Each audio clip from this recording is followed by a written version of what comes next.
SSC শিক্ষার্থীবৃন্দ, জীবনী শক্তির এই ক্লাসটা করে যদি তোমার কোনো কনফিউশন থাকে, তোমার একটা কোশ্চেনও যদি এই ক্লাসের বাইরে থেকে আসে ইনশাল্লাহ, তাহলে কি বলো সবসময় ভাইয়া কি বলি, এমনি ইনশাল্লাহ ফেরত দিয়ে দিব। লাস্ট হচ্ছে এই কথাটা বলছি রাসায়নিক বিক্রিয়া এবং খনিজ সম্পদ ক্লাসের ক্ষেত্রে, এবং তোমরা এতটা পছন্দ করছো সবসময়। ওই যে বলি, ওই একই কমেন্টগুলো বারবার ঘুরে ফিরে আসতেছে, ভাইয়া পেইড ক্লাসেও এত সুন্দর করে আমাদেরকে বোঝানো হয়নি। তো এই ক্লাসটা তোমরা করলে তোমাদের জীবনী শক্তি ইনশাল্লাহ তোমরা অন্যদের পড়াইতে পারবা, ঠিক আছে? এবং তোমরা নেক্সট কোন কোন চ্যাপ্টারের ক্লাস চাও সেটা অবশ্যই কমেন্ট বক্সে আমাকে জানাও, এবং এই ভিডিওর কমেন্ট বক্সে অবশ্যই ইন্টারেস্টেড লেখো এবং এই ভিডিওটা শেয়ার করে দাও যদি তোমরা নেক্সট ক্লাসগুলো খুব তাড়াতাড়ি পাইতে চাও।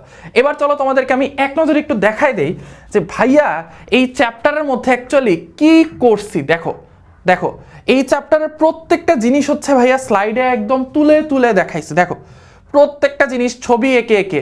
তোমরা যে বলো না তোমরা ভাইয়া আমাদের হচ্ছে শ্বসন বুঝতে অনেক কষ্ট হয়, এই একটা ছবির মাধ্যমে তুমি তোমার ফ্রেন্ডদের তো বটেই, তোমার সিনিয়র যারা আছে এইচএসসির তাদেরও তুমি শ্বসন শিখাইতে পারবা নিচে, ঠিক আছে?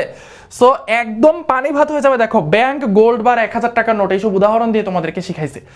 সো চলো এই ক্লাসটা করে ফেলি। পুরা ক্লাসটা করা বেশিক্ষণ না, খুবই ছোট সময়ের ক্লাস। এবং নেক্সট কোন চ্যাপ্টারগুলো চাও সেটা অবশ্যই তোমরা কমেন্ট বক্সে জানাবা। ওকে, সো চলো আমরা সময় নষ্ট না করে ক্লাসটা স্টার্ট করে দিই। এসএসসি স্টুডেন্টদের বায়োলজি চ্যাপ্টার 4 জীবনী শক্তির শ্বসন পার্টটা অনেক কঠিন লাগে। এই ক্লাসের পরে ইনশাল্লাহ তুমি যে কাউকে শ্বসন পড়াইতে পারবা, ইভেন তোমার বড় ক্লাস, তোমার এইচএসসির যেসব ভাইয়াপুরা আছে তাদেরকেও ইনশাল্লাহ তুমি শ্বসন পড়াইতে পারবা, ঠিক আছে? আর একদম বস লেভেলের ইনশাল্লাহ হচ্ছে বেসিক বিল্ড আপ করে দেবো। সো চলো আমরা টাইম নষ্ট না করে শ্বসনের একদম বেসিকে চলে যাই। ফার্স্টেই হচ্ছে আমরা যে জিনিসটা বুঝি না সেটা হচ্ছে হোয়াট ইজ শ্বসন। শ্বসন জিনিসটাই আমরা বুঝি না। শ্বসন আমরা মুখস্থ করি যে খাদ্যবস্তুকে ভেঙে এটিপি তৈরি করাই হচ্ছে শ্বসন, কিন্তু সবচেয়ে বড় যে কোয়েশ্চেনটা শ্বসন সম্পর্কে, যে শ্বসন কেন হয়, এটা কি জানো?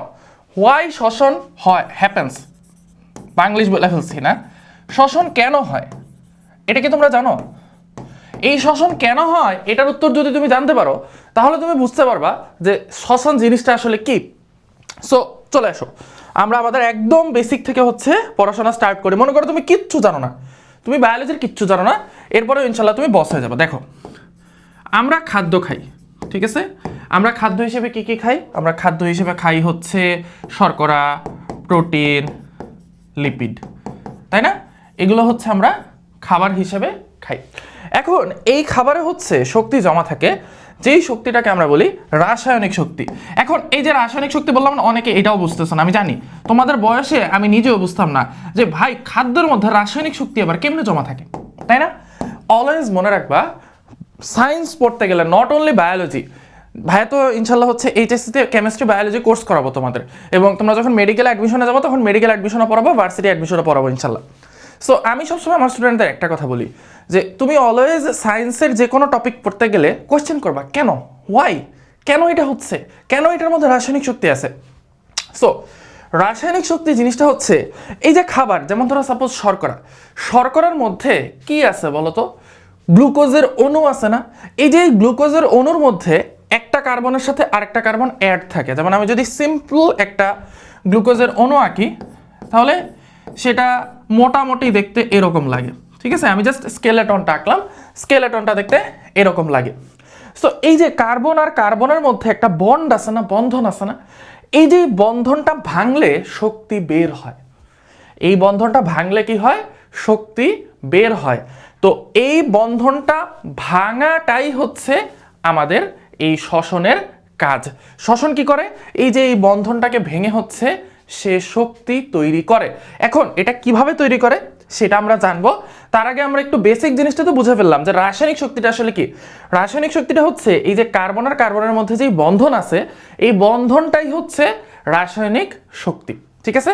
সো এভাবেই হচ্ছে খাবারের মধ্যে রাসায়নিক শক্তি জমা থাকে। এখন এই রাসায়নিক শক্তিটা হচ্ছে, আমি সবসময় আমার স্টুডেন্টদের যেটা বলি, রাসায়নিক শক্তিটা হচ্ছে গোল্ড বারের মতো। গোল্ড বার, গোল্ড বার কি? গোল্ড বার হচ্ছে স্বর্ণের একটা টুকরা। একটা স্বর্ণের টুকরার দাম 10 কোটি টাকা। এখন তুমি যদি একটা স্বর্ণের টুকরা নিয়ে দোকানদারের কাছে যাও যে ভাই আমাকে একটা আইসক্রিম দেন, ওই দোকানদার কি জীবনে তোমাকে আইসক্রিম দিতে পারবে? কারণ এত দামি একটা স্বর্ণের টুকরার ভাঙতি দেওয়ার ক্ষমতা ওর নাই। সো তুমি যখন প্রতিদিন ডে টু ডে লাইফে কাজ কারবার করতে যাবা, তখন তোমার কাছে স্বর্ণের বার আছে মানে কিন্তু তোমার কাছে 10 কোটি টাকা আছে একসাথে, কিন্তু এই 10 কোটি টাকা তুমি অ্যাকচুয়ালি তোমার লাইফে ইউজ করতে পারবে না। সো সেক্ষেত্রে তুমি কি করবা, তুমি তোমার নিজের লাইফ দিয়ে চিন্তা করো।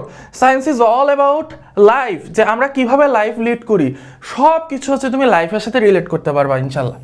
সো তুমি গোল্ড বারটাকে যদি নিয়ে যাও ব্যাংকে, ঠিক আছে, ব্যাংকে নিয়ে গেলে গোল্ড বার তোমাকে কি করবে, ব্যাংক কি করবে, বলবে যে স্যার আপনার গোল্ড বারটা আমাদেরকে জমা দেন, আমরা কি করব 1000 টাকার নোট দিব আপনাকে, 1000 টাকার নোট।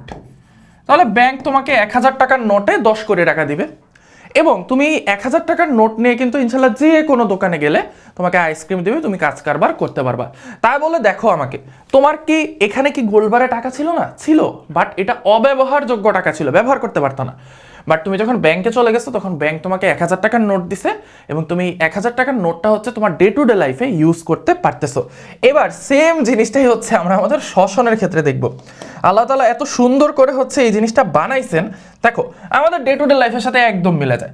সো এই খাবারের মধ্যে হিউজ পরিমাণে শক্তি জমা আছে, হিউজ মানে হিউজ, এত বেশি পরিমাণে শক্তি আমাদের শরীরের একটা কোষ, মানে ওই যে যেরকম দোকানদার ছিল না তোমার এলাকার, এরকম আমাদের শরীরের একটা কোষ এত হিউজ পরিমাণ শক্তি সে ইউজ করতে পারে না। সো তাকে কি করতে হয়, সে বলে যে আমাকে খাদ্যটাকে ভেঙে আরো ছোট করে দাও। দোকানদার যেরকম বলে যে ভাই গোল্ড বারটাকে ভেঙে 1000 টাকার নোট করে দেন, সো তোমার শরীরের কোষ বলে যে স্যার আপনি খাদ্যটাকে ভেঙে আমাকে ছোট ছোট শক্তিতে পরিণত করে দেন। এখন এই যে সেই ছোট শক্তি, সেটার নামই হচ্ছে এটিপি, অ্যাডেনোসাইন ট্রাইফসফেট। এটা হচ্ছে জাস্ট শক্তির বিভিন্ন একক আছে না, এটিপিও হচ্ছে শক্তির একটা একক, এবং এই এটিপিকে তোমরা মনে করতে পারো 1000 টাকার একটা নোট হিসেবে, ঠিক আছে। সো আমরা টাকা মাপতে গেলে কিভাবে মাপি, 1000 টাকার নোটে মাপি না, কারো কাছে 10,000 টাকা আছে, তার মানে হোয়াট ডাজ দ্যাট মিন, তার মানে হচ্ছে তার কাছে 1000 টাকার 10টা নোট আছে, তাই না। সো কারো কাছে 10 এটিপি শক্তি আছে, তার মানে কি তার কাছে 1 এটিপি করে এরকম 10টা এটিপি আছে, বোঝা গেছে। তাহলে এটিপি জাস্ট আর কিচ্ছু না, 1000 টাকার নোটের মতো শক্তি মাপার একটা একক, ঠিক আছে, সিম্পল, আর কিচ্ছু না। এটিপি কি, এটা আমাদের চ্যাপ্টারের শুরুতে আছে। সো চ্যাপ্টারের শুরুতে যখন আমরা যাব তখন আরো বিস্তারিতভাবে শিখবো, বাট আপাতত আমরা জানি 1000 টাকার নোটের মতো জাস্ট হচ্ছে এটিপি একটা শক্তি মাপের একক। এখন এই যে এই কাহিনীটা তো আমরা ব্যাংকে ঘটাইছি, গোল্ড বারকে টাকা বানাইছি হচ্ছে ব্যাংকে। এই খাদ্যের রাসায়নিক শক্তিকে আমরা এটিপিতে পরিণত করতে পারবো কোথায় গিয়ে বলো তো? অলরেডি তোমরা অনেকে ধরে ফেলছো মাশাআল্লাহ, সেটা কোথায়? মাইটোকন্ড্রিয়া। তাহলে মাইটোকন্ড্রিয়া কি করে, আমাদের এই অব্যবহারযোগ্য শক্তিকে ভেঙে ব্যবহারযোগ্য শক্তি বা এটিপিতে পরিণত করে। এটাই হচ্ছে আমাদের শ্বসন প্রক্রিয়া। তাহলে শ্বসন প্রক্রিয়া নিয়ে কারো কি কোনো কোশ্চেন আছে? আই গেস কারো কোনো কোশ্চেন নাই, যদি তারপরেও কোনো কোশ্চেন থাকে অবশ্যই কমেন্ট বক্সে জানাও। বাট আমার মনে হয় না শ্বসন কি হয়, কেন হয়, কাকে বলে, এটা নিয়ে কারো কোনো কোশ্চেন আছে। ওকে ইনশাল্লাহ, তাহলে চলো আমরা আমাদের বইয়ের মধ্যে একটু দেখে আসি যে শ্বসনটাকে কিভাবে বলছে তারা। এবার তোমরা যদি তোমাদের বইটার দিকে একটু খেয়াল করে দেখো, এখানে এই যে তোমাদের শ্বসনের পরে যেই প্যারাটা আছে না, এই যে এই অনুচ্ছেদটা, এই অনুচ্ছেদটাতে আমি এতক্ষণ যে বকবকটা করলাম, এই বকবকটাই হচ্ছে এখানে জাস্ট বলা আছে, বাট আরো কঠিন করে বলা আছে, ঠিক আছে। সো তুমি যদি এই পুরো জিনিসটা রিডিং করো তাহলে আমি যা বলছি তুমি ওইটাই পাবে, এবং সাদমান ভাইয়ের ক্লাস করার ইনশাল্লাহ হচ্ছে এটাই সুবিধা, যে তুমি যদি ভাইয়ার কথাগুলো জাস্ট মনোযোগ দিয়ে শোনো, তুমি এরকম একটা বই লিখতে পারবা, ঠিক আছে, ইনশাল্লাহ বই লিখতে পারবা, মানে বইয়ে যা লেখা আছে তুমি তাই হচ্ছে বলতে পারবা। ওকে ওকে ফাইন। তাহলে আমরা আমাদের শ্বসনের বেসিক জিনিসটা বুঝে গেছি। যেহেতু এখানে এক্স্যাক্টলি শ্বসনের কোনো সংজ্ঞা দেয় নাই, আমরা এখান থেকে একটা শ্বসনের সংজ্ঞা বানায় লিখতে পারি, এই জিনিসটাই হচ্ছে ভাইয়া করতাম। ভাইয়া হচ্ছে টপিকটা পুরোটা বুঝতাম, তারপরে বানায় হচ্ছে সংজ্ঞা লিখে দিতাম, ঠিক আছে। টিচার কাটতেও পারতো না, কারণ সংজ্ঞা মানে হচ্ছে এই জিনিসটা দিয়ে কি বুঝাইছে এটাকে সায়েন্টিফিক ভাষায় শুদ্ধ করে লেখা। তো আমরা শ্বসনের সংজ্ঞা হিসেবে এরকম বলতে পারি, খাদ্যের মধ্যে থাকা অব্যবহারযোগ্য রাসায়নিক শক্তিকে মাইটোকন্ড্রিয়ার সাহায্যে ব্যবহারযোগ্য এটিপিতে পরিণত করাকেই শ্বসন বলে। আমি আবার বলি, যারা বুঝতে পারো না তারা আবার ব্যাক করে শুনে নিতে পারো। খাদ্যে থাকা অব্যবহারযোগ্য রাসায়নিক শক্তিকে মাইটোকন্ড্রিয়ার সাহায্যে ব্যবহারযোগ্য শক্তি বা এটিপিতে পরিণত করাকেই বলা হয় শ্বসন। ওকে, তাহলে আই গেস আমরা বুঝে ফেলছি। এইবার আসো হচ্ছে শ্বসনের প্রকারভেদ। শ্বসনের প্রকারভেদ, এই জায়গাতে তো তোমাদের সবচেয়ে বেশি তোমরা প্যারা খাও যে ভাইয়া সবাত শ্বসনের এতগুলা ধাপ, অবাত শ্বসনের এত কিছু কিভাবে আসলে কিভাবে করে, একদম পানি ভাত, একদম পানি ভাত। সো চলো তুমি জাস্ট ভাইয়ের উপর বিশ্বাস করে ইনশাল্লাহ ক্লাসটা করো, দেখবা তুমি নিজেই বলবা যে ভাই এত আগে এত সুন্দর ক্লাস আগে কই ছিল ভাই ভাই। ঠিক আছে, আচ্ছা। সো শ্বসন হচ্ছে দুই ধরনের, একটা হচ্ছে সবাত আর একটা হচ্ছে অবাত। বায়োলজি পড়তে হইলে তোমাকে অবশ্যই আগে ওয়ার্ড জানতে হবে বায়োলজির। ঠিক আছে, এখন তোমরা কেউ আমাকে বলতে পারবা যে এই বাত মানে কি? বাত, বাত মানে হচ্ছে বাতাস। বাতাস, তোমরা জানো খুবই মজার একটা জিনিস আছে, ভাইয়া তো মাঝে মাঝে বাংলা পড়াই, বাংলাতে জানালার একটা বাংলা শব্দ আছে, জানালার একটা পিওর বাংলা শব্দ আছে, সেটা হচ্ছে বাতায়ন। জানালার আরেকটা নাম হচ্ছে বাতায়ন, মানে যে দিক দিয়ে হচ্ছে বাত চলাফেরা করতে পারে। বাত মানে হচ্ছে বাতাস, অনেকে মনে করে বাতের ব্যথা, বাতের ব্যথা না, বাত মানে বাতাস। আচ্ছা ভাইয়া বলো তো বাতাসের মধ্যে কি থাকে অ্যাকচুয়ালি? বাতাসের মধ্যে থাকে হচ্ছে অক্সিজেন। সো সবাত, আর এই যে স ওয়ার্ডটা আছে, এই স ওয়ার্ডটার মানে হচ্ছে সহ, সহ। তাহলে সবাত মানে হচ্ছে অক্সিজেন সহ, তার মানে অক্সিজেন সহ যেই শ্বসন হয় সেটাকে বলা হয় সবাত। আর বায়োলজিতে অ মানে হচ্ছে না, বায়োলজিতে অ বি এগুলোর মানে হচ্ছে না নরমালি বোঝায়, আর বাত মানে হচ্ছে বাতাস, এবং বাতাস থেকে কি অ্যাকচুয়ালি অক্সিজেন। সো অবাত শ্বসন মানে হচ্ছে অক্সিজেন ছাড়া যদি কোনো শ্বসন হয় সেটা হচ্ছে অবাত শ্বসন। এখন নরমালি হচ্ছে আমাদের যারা ম্যাক্সিমাম জীব আছে, মানুষ, গরু, ছাগল, সবারই হচ্ছে সবাত শ্বসন হয়। ম্যাক্সিমাম জীবের কি হয়?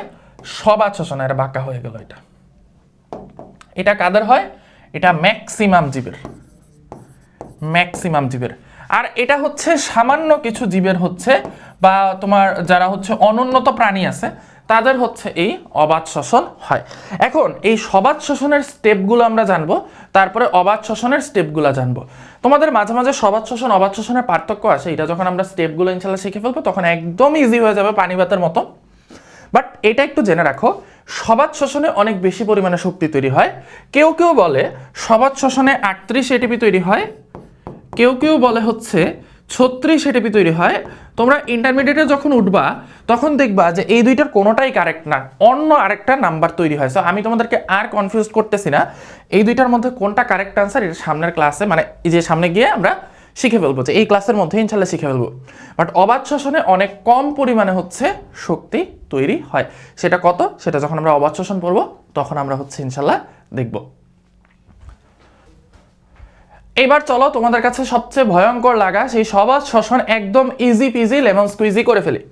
সো সবাত শ্বসনে কি থাকবে? অক্সিজেন থাকবে, এবং তোমাদেরকে একদম স্ট্রাকচারালি শেখানোর জন্য কঠিন কোনো শর্করাকে আমরা ইউজ করব না। শর্করা অনেক ধরনের আছে, তোমরা জানো হাজার হাজার কোটি কোটি টাইপের শর্করা আছে, তার মধ্যে থেকে আমরা একটা শর্করাকে ইউজ করব, সেটা হচ্ছে গ্লুকোজ। বাট সবাত শ্বসনের ক্ষেত্রে তোমার মাঝে মাঝে গ্লুকোজ বাদেও আরো অন্যান্য জিনিসও ইউজ হইতে পারে, সেটাকে আমরা অন্য নাম দিই। ঠিক আছে, সো ওই গ্যাঞ্জামে আমরা যাব না, আমরা আমাদের একদম বেসিক জিনিস যেটা হচ্ছে গ্লুকোজ, যেটা শরীরের ম্যাক্সিমাম কোষ ইউজ করে, সেটা নিয়ে আমরা কাজ করব। সো যারা গ্লুকোজের সংকেত জানো না, আজকের ভাইয়ের ক্লাস থেকে জেনে নাও C6H12O6, এটা হচ্ছে আমাদের সবার প্রিয় গ্লুকোজের সংকেত। এখন এই জায়গায় ভালো করে খেয়াল করো, কার্বন আছে 6টা, হাইড্রোজেন আছে 12টা, অক্সিজেন আছে 6টা। অনেকে হচ্ছে কনফিউজড হয়ে যায় যে ভাইয়া সবাত শ্বসনের বিক্রিয়াটাই না আমি লিখতে পারি না, বিক্রিয়া লিখতে গেলে আমার অনেক প্যারা হয়। কাদের কাদের এরকম প্যারা হয় কমেন্ট বক্সে জানাও। অনেকেরই হচ্ছে সমতাকরণ মিলাইতে পারো না, অনেক হচ্ছে বিক্রিয়াটাই লিখতে পারো না। সো কিভাবে হচ্ছে এখান থেকে খুব ইজিলি তুমি বিক্রিয়া লিখতে পারবে আমি বলে দিতে পারি। দেখো, তুমি জাস্ট এই গ্লুকোজ দিয়েই তুমি তোমার রেজাল্ট লিখে ফেলতে পারবা। কেমনে? দেখো, এই গ্লুকোজটা থেকে আমি বের করে ফেলতে পারবো যে কি তৈরি হবে। কেমনে বের করে ফেলতে পারবো? দেখো, কার্বন আছে কয়টা? কার্বন আছে কয়টা? 6টা। আমরা নর্মালি কি জানি শ্বসনে কি তৈরি হয়? অক্সিজেন তৈরি হয় নাকি কার্বন ডাইঅক্সাইড তৈরি হয়? এই যে আমরা নিঃশ্বাস ছাড়ি এটাতে কি বাইর হয়? Carbon dioxide. তার মানে শ্বসনে আমাদের বডির থেকে হচ্ছে কার্বন ডাইঅক্সাইড বের হয়। তাহলে সিম্পলি চিন্তা করো, শালক সংশ্লেষণ আমাদের বডিতে হয়? হয় না। তোমাদের এই বইয়ের মধ্যে এই চ্যাপ্টারে দুইটাই টপিক আছে, একটা শ্বসন আর একটা শালক সংশ্লেষণ। শালক সংশ্লেষণ তো আমাদের বডিতে হয় না, তাহলে শালক সংশ্লেষণে অক্সিজেন তৈরি হয়, আর শ্বসনে হচ্ছে কার্বন ডাইঅক্সাইড তৈরি হয়। এটুকু তো বুঝি আমরা। ওকে, সো আমাদের এখানে বেরোবে হচ্ছে কার্বন ডাইঅক্সাইড, এটা আমরা বুঝলাম যে আমাদের বডির থেকে কার্বন ডাইঅক্সাইড বেরোয়। কয়টা কার্বন ডাইঅক্সাইড বেরোবে, কেমনে বের করবে বলো তো? ভাইয়া তুমি এইখানে জানো না তোমার কয়টা কার্বন আছে? 6টা কার্বন। একটা কার্বন ডাইঅক্সাইডও কয়টা কার্বন? একটা। তাহলে 6টা কার্বন ডাইঅক্সাইডে কয়টা কার্বন থাকবে? 6টা কার্বন। Simple simple. আচ্ছা ওকে, এরপরে প্লাস যেহেতু এখানে হাইড্রোজেন আছে এবং অক্সিজেনও আছে, তাহলে অবশ্যই এখানে পানি তৈরি হবে। যেহেতু এখানে হাইড্রোজেন আছে অবশ্যই পানি তৈরি হবে। তাহলে এখানে হাইড্রোজেন কয়টা আছে? 12টা। তাহলে তুমি এখানে চুপচাপ সুন্দর মতো এখানে পানি বসায় দাও। পানির সংকেত হচ্ছে এটা। ওকে ফাইন, বুঝলাম ভাইয়া পানির সংকেত এটা। এখন একটু ঠান্ডা মাথায় আমাকে জানাও যে একটা পানির অণুতে 2টা হাইড্রোজেন থাকে, মানে 2টা হাইড্রোজেন মিলে একটা পানির অণু। তাহলে 12টা হাইড্রোজেন মিলে কয়টা পানির অণু? 6টা পানির অণু। সিম্পলি এখানে বসায় দাও 6, বাস। এবার দেখো, খুব মনোযোগ দিয়ে খেয়াল করো। এবার আমরা দুই পাশে মিলাই যে আমাদের কোনটা কোনটার সংখ্যার মান হচ্ছে মিলে গেছে, মানে কোনটা কোনটার পরমাণুর সংখ্যা মিলছে। কার্বন 6টা, কার্বন 6টা মিলছে, পারফেক্ট। হাইড্রোজেন 12টা, হাইড্রোজেন 12টা মিলছে, পারফেক্ট। মিলে নাই কোনটা? এখানে আছে অক্সিজেন 6টা, বাট এখানে আমরা অক্সিজেন দিয়ে ফেলছি 6 যোগনে 12টা, আর এখানে 6টা। তাহলে এখানে টোটাল অক্সিজেন 18টা, বাট এখানে অক্সিজেন আছে 6টা। আমরা জানি যে কোনো বিক্রিয়ার বাম পাশ আর ডান পাশ সমান থাকতে হয়, তাই না? তাহলে বাম পাশ আর ডান পাশ সমান করার জন্য আমাকে এই পাশে কি করতে হবে? আমাকে এই পাশে আমার অনিচ্ছা থাকা সত্ত্বেও এখানে 6টা অক্সিজেন অণু লাগাই দিতে হবে। তাহলে এখানে যদি 6টা অক্সিজেন অণু লাগাই দিই, তাহলে এখানে টোটাল 18টা অক্সিজেন পরমাণু, এখানে হচ্ছে টোটাল 18টা অক্সিজেন পরমাণু। তাহলে হয়ে গেল কিন্তু আমাদের সবাত শ্বসনের বিক্রিয়া, ঠিক আছে? আর যারা তোমরা হচ্ছে রাসায়নিক পরিবর্তন এই চ্যাপ্টারটা দেখে আসছো, তারা জানো যে এটা হচ্ছে একটা তাপ উৎপাদী বিক্রিয়া। তাপ উৎপাদী বিক্রিয়া মানে হচ্ছে এখানে বিক্রিয়কের টোটাল শক্তি হচ্ছে উৎপাদের টোটাল শক্তির চেয়ে বেশি। যারা এই পার্টটা বুঝতেছো না, কোনো প্যারা নাই, রাসায়নিক পরিবর্তন শিখে আসো, ইনশাল্লাহ বুঝে যাবে। তাহলে এখানে কি করতে হবে? এখানে তৈরি হয় 38 এটিপি শক্তি, ঠিক আছে? এখানে তৈরি হয় 38 এটিপি শক্তি। এটাই হচ্ছে আমাদের সেই সবাত শ্বসনের বিক্রিয়ার ছবি। আমি এটা একটু সুন্দর করে বোর্ডের মধ্যে দেখাই। তাহলে আমাকে বলো, কারো কি আর এটা নিয়ে কোনো কোশ্চেন আছে যে সবাত শ্বসনের বিক্রিয়া ভাইয়া কেমনে হয়? আমার তো মনে থাকে না, আমি তো ভুলে যাই। এটা কি কেউ আর কখনো আজকে থেকে বলবা? আজকে থেকে এটা বলা কিন্তু তোমাদের জন্য ক্রাইম, ঠিক আছে? বুঝছো? বুঝছো? জাস্ট এই গ্লুকোজের সংকেত থেকে তুমি পুরা সবাত শ্বসনের সংকেত বাইর করে ফেলতে পারবা, ঠিক আছে? আচ্ছা ফাইন। সো এটা হচ্ছে আমার টোটাল সবাত শ্বসনের বিক্রিয়া। এখন আমরা দেখব যে সবাত শ্বসনের এই পুরা বিক্রিয়াটা অ্যাকচুয়ালি 4টা স্টেপ হয়, ঠিক আছে? আমরা এটা দেখব যে এই পুরা বিক্রিয়াটা 4টি স্টেপ এ হয়। কিভাবে হয় চলো আমরা হচ্ছে আমাদের পরের স্লাইডে যাই। সো এটার জন্য ফার্স্টে আমাদের কি করা লাগবে? একটা বড় কোষ আঁকা লাগবে। তাহলে চলো আমরা একটা বড় কোষ এঁকে ফেলি। সাপোজ তাহলে ভালো করে খেয়াল করে দেখো, এই যে এখানে হচ্ছে এই যে নীল কালারের বর্ডারটা হচ্ছে একটা কোষ, ঠিক আছে? বলা যায় কোষ ঝিল্লি। আর এই যে আমাদের এই জিনিসটা, এটা হচ্ছে আমাদের একটা মাইটোকন্ড্রিয়া। যদিও কোষের মধ্যে মাইটোকন্ড্রিয়া এত বড় সাইজে থাকে না, বাট আমি তোমাদেরকে বোঝানোর জন্য এই মাইটোকন্ড্রিয়াটাকে এত বড় করে আঁকছি, ঠিক আছে? এবং দেখো এই পার্টটাতে আমরা হচ্ছে, তোমরা সবচেয়ে বেশি যে জিনিসটাকে ভয় পাও, এই যে এটা, এই ছকটা, তার সাথে হচ্ছে ভাই এইখানে যে কি সব লিখছে, মানে আল্লাহ জানে, ঠিক আছে? আল্লাহ মাবুদ জানে এরকম। এরপরে হচ্ছে এই জিনিসটা, এই পুরা টপিকটাই হচ্ছে আমি জাস্ট ওই একটা ছবির মাধ্যমে, জাস্ট এই যে এই একটা ছবির মাধ্যমে ইনশাল্লাহ দেখাই দেবো যে সবাত শ্বসন কিভাবে হয়, কতটুকু শক্তি উৎপন্ন। এবং আমি তোমাকে বললাম তো ইনশাল্লাহ তুমি হচ্ছে তোমার ফ্রেন্ডদের, ইভেন তোমার বড় ভাইদেরও পড়াইতে পারবা। ওকে, তো আমাদের এই জায়গাটা কি বলতো? এই জায়গাটা, এই জায়গাটা, এটা হচ্ছে সাইটোপ্লাজম, ঠিক আছে? মাইটোকন্ড্রিয়া কোথায় থাকে? সাইটোপ্লাজমের মধ্যে থাকে। সো এই জায়গাটা আমাদের সাইটোপ্লাজম, আর এটা আমাদের মাইটোকন্ড্রিয়া। এটা আমি আর নাম দিলাম না, ঠিক আছে? এখন এই সাইটোপ্লাজমের মধ্যে কি চলে আসে? গ্লুকোজ চলে আসে। আমরা যে শরীরে যে খাবারটা খাই ওটা থেকে গ্লুকোজটা হচ্ছে এই সাইটোপ্লাজমের ভেতরে চলে আসে। তাহলে সেটা হচ্ছে C6H12O6, ওকে, গ্লুকোজ। এখন এই গ্লুকোজটা সাইটোপ্লাজমের ভেতরে ভেঙে অনেক কিছুতে পরিণত হয়। কি কিতে পরিণত হয় সেটা আমরা এখানে দেখব। এই যে এই গ্লুকোজটা ভেঙে হচ্ছে পরিণত হয় 2 অণু পাইরুভিক অ্যাসিডে। দাঁড়াও, এটা আমি বড় করে করে ফেলছি, এটাকে আমি একটু ছোট করি।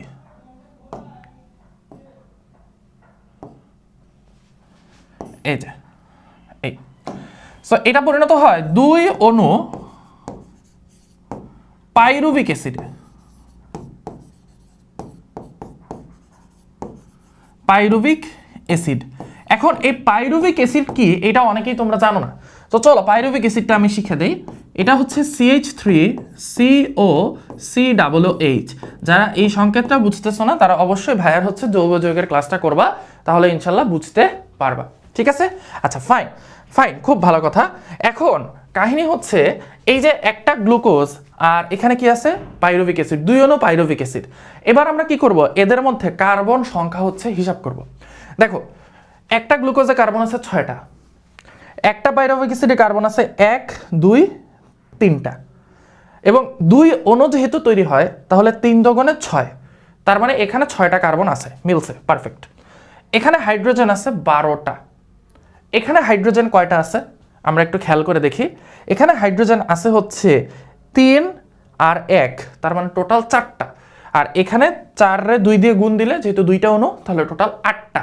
তার মানে এখানে আমরা একটা জিনিস খেয়াল করতেছি, ছোট করে আমরা এখানে রাফ করি, রাফ যে আমাদের 4টা হাইড্রোজেনের গ্যাপ, 4টা হাইড্রোজেনের এখানে কোনো একটা জায়গায় গ্যাপ পাওয়া যাইতেছে। ঠিক আছে, ওকে, এই গ্যাপটা ফিল আপ হবে, দেখো খুব সুন্দর করে ফিল আপ হবে ইনশাল্লাহ।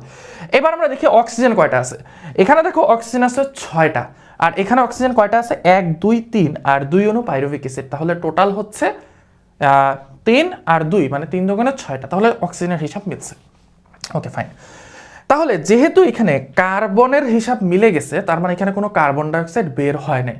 যদি এরকম হইতো যে এখানে কার্বন বেশি আছে এখানে কার্বন কম, তার মানে আমরা বুঝতাম যে এই বিক্রিয়ার মাঝখানে হচ্ছে কোনো কার্বন ডাইঅক্সাইড হয়তো দিক থেকে বের হয়ে গেছে, বাট এখানে কোনো কার্বন ডাইঅক্সাইড বের হয়নি।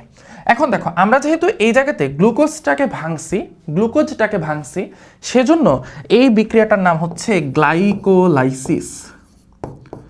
গ্লাইকোলাইসিস। এই যে আমি লাইসিস কথাটা লিখছি না ভাইয়া, লাইসিস কথাটা বায়োলজিতে যেখানেই পাবা সেখানেই বুঝবা লাইসিস কথাটার মানে হচ্ছে ভাঙা, আর গ্লাইকো মানে হচ্ছে গ্লুকোজ। তাহলে গ্লাইকোলাইসিস মানে হচ্ছে গ্লুকোজকে ভাঙার প্রক্রিয়া। ঠিক আছে, তাহলে গ্লাইকোলাইসিস মানে গ্লুকোজকে ভাঙার প্রক্রিয়া।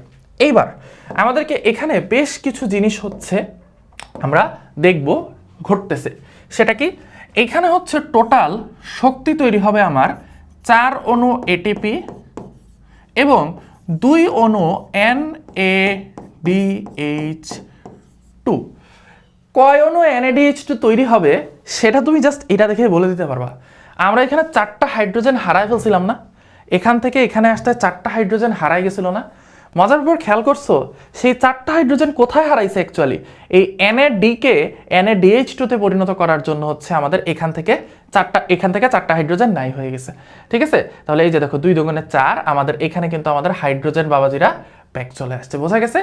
তাহলে আমাদের গ্লাইকোলাইসিস ধাপে আমরা দেখতেছি 4 অণু এটিপি তৈরি হয় এবং 2 অণু NADH2 তৈরি হয়। এখন যদি বলা যায় ভাইয়া কিভাবে তৈরি হয়, সেটা তোমাদের লেভেলে অ্যাকচুয়ালি বোঝানো পসিবল না, সো এইটুকু তোমাদেরকে কি করতে হবে, এটা মুখস্থ করতে হবে। ঠিক আছে, আচ্ছা তাহলে NADH2 কয়টা তৈরি হয় এটা তো আমরা বুঝে ফেললাম, তাই না, এটা তো আমরা বুঝতে পারতেছি এখানে। Okay, but the sad news is এখানের না টোটাল পুরা শক্তিটা এই 4 এটিপি এটা আমরা ইউজ করতে পারি না, কারণ গ্লাইকোলাইসিস এর বিক্রিয়াটা নিজে চলার জন্য, যে কোনো বিক্রিয়া চলার জন্য কিন্তু শক্তি লাগে। সো গ্লাইকোলাইসিস বিক্রিয়াটা নিজে চলার জন্য সে কি করে, 2 অণু এটিপি হচ্ছে খরচ করে ফেলে, -2 অণু এটিপি এখানে খরচ হয়ে যায়। সো আমি খরচটা হচ্ছে এই কালার দিয়ে লিখতেছি, পিঙ্ক কালার দিয়ে। ঠিক আছে, পিঙ্ক আর ভায়োলেটের শেড। ওকে, তাহলে এখানে 2 অণু এটিপি হচ্ছে খরচ হয়ে যায়। তাহলে আমার টোটাল গ্লাইকোলাইসিসের মধ্যে কতটুকু নিট উৎপাদন হইতেছে, 2 অণু NADH2 আর 4 অণু এটিপি। এবার তোমরা যেই কোশ্চেনটা তোমাদের মাথায় আসছে এখন আমি সেটা বুঝতেছি, সেটা হচ্ছে ভাইয়া এটিপি তো আপনি বুঝাইলেন, NADH2 আবার কই থেকে আইলো, এই NADH2 জিনিসটা আবার কি, এই মালটা আবার কি, তাই না। আচ্ছা, মাল মানে কিন্তু জিনিস, বস্তু। সো এই NADH2 এটাও হচ্ছে শক্তির একক। শক্তির একক কিরকম একক, তুমি যদি সাপোজ মানে তুমি যদি ধরে নাও যে ভাইয়া এটিপি হচ্ছে 1000 টাকা, আমি এটিপিকে ধরে নিচ্ছি 1000 টাকা, তাহলে এই NaDH2 হচ্ছে অ্যাকচুয়ালি 3000 টাকার নোট। এখন আমাকে বলো বাংলাদেশে কি 3000 টাকার নোট চলে? চলে না। কোনো কারণে কারো হাতে যদি 3000 টাকার নোট চলেও আসে, তাও তাকে সেটা কি করতে হবে? বাংলাদেশ ব্যাংকে গিয়ে 1000 টাকার নোটে পরিণত করতে হবে, তারপরে সে সেটা বাংলাদেশে চালাইতে পারবে, রাইট? এই জন্য এই NaDH2-তে যে শক্তি থাকে এটাও আমাদের শরীর সরাসরি ইউজ করতে পারে না। NaDH2-তে যে শক্তি থাকে এটাও আমাদের শরীর সরাসরি ইউজ করতে পারে না। এই NaDH2-কেও কি করতে হয়? আবার ভাঙনের মাধ্যমে যাইতে হয়। সেটা কোথায়? সামনে আমরা দেখব, সামনে দেখব, এখন বলে প্যাচ লাগাই ফেলবা। এবং তুমি যদি FaDH2 চিন্তা করো, তাহলে FaDH2 এটা হচ্ছে অ্যাকচুয়ালি 2000 টাকার নোট, ঠিক আছে? 2000 টাকা। তাহলে এখান থেকে আমরা একটা জিনিস কিন্তু খুব ইজিলি ডিরাইভ করে ফেলতে পারি। সেটা কি?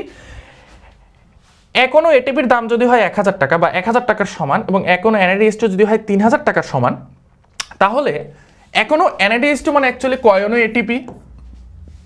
3 অণু এটিপি, তাই না? এবং এখনো FADH2 ভাঙলে আমরা কি পাবো? 2 অণু এটিপি পাবো। এবার আরো কিছু কিছু জিনিস আছে। সাপোজ যেমন ধরো ইন্ডিয়ান মুদ্রা, ইন্ডিয়ান 1000 টাকা তুমি যদি বাংলাদেশে এনে চালাইতে চাও, তুমি বাংলাদেশে কি ভাইয়া চালাইতে পারবা? পারবা না কিন্তু, তাই না? তোমাকে কি করতে হবে? ওই ইন্ডিয়ান 1000 টাকার নোটটাকে আগে বাংলাদেশ ব্যাংকে গিয়ে বাংলাদেশি 1000 টাকার নোটে পরিণত করে নিতে হবে, তাই না? সো এই যে এটিপি, এটা আমরা বাংলাদেশে চালাই বা আমাদের বডিতে চালাই। এটিপির সমান আরেকটা জিনিস আছে, সেটা হচ্ছে জিটিপি। জিটিপি হচ্ছে গুয়ানোসিন ট্রাইফসফেট। এখনো জিটিপিতে না, এখনো এটিপির সমানই শক্তি থাকে, বাট মাঝে মাঝে আমাদের শরীরে জিটিপি তৈরি হয় এবং সেটাকেও কিসে পরিণত করে নিতে হয়? এটিপিতে পরিণত করে নিতে হয়। এইবার ভাইয়া তোমাদেরকে যে ভাইয়া এই জিনিসগুলো দেখাইলাম, NaDH2, জিটিপি, FADH2, এগুলো তোমাদের সামনে আসবে।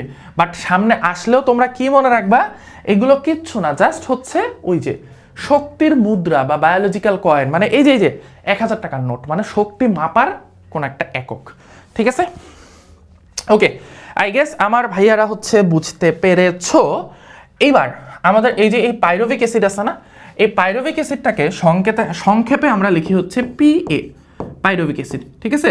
সো এই পাইরুভিক অ্যাসিডটাই হচ্ছে আমি সামনে ইউজ করব। ওকে, এখন আমাদের এই 2 অণু পাইরুভিক অ্যাসিড হচ্ছে কি করে? মাইটোকন্ড্রিয়ার ভেতরে ঢুকে যায়। তাহলে খেয়াল করে দেখো, আমাদের সবাত শ্বসনের যে প্রথম ধাপ, আমি সবাত শ্বসনের একটা ধাপই দেখাইছি, গ্লুকোজ ভেঙে 2 অণু পাইরুভিক অ্যাসিড তৈরি হচ্ছে। এই প্রথম ধাপটার নাম হচ্ছে গ্লাইকোলাইসিস। এই গ্লাইকোলাইসিস ধাপটা কোথায় ঘটে ভাইয়া? সাইটোপ্লাজমে ঘটে, ঠিক আছে? ওকে, এবার আমার 2 অণু পাইরুভিক অ্যাসিড আমাদের সুন্দর মতো ঢুকে গেল কোথায়? ঢুকে গেল হচ্ছে মাইটোকন্ড্রিয়ার ভেতরে। ওকে, দ্যাটস ভেরি ফাইন যে আমাদের মাইটোকন্ড্রিয়ার ভেতরে পাইরুভিক অ্যাসিড ঢুকে গেছে।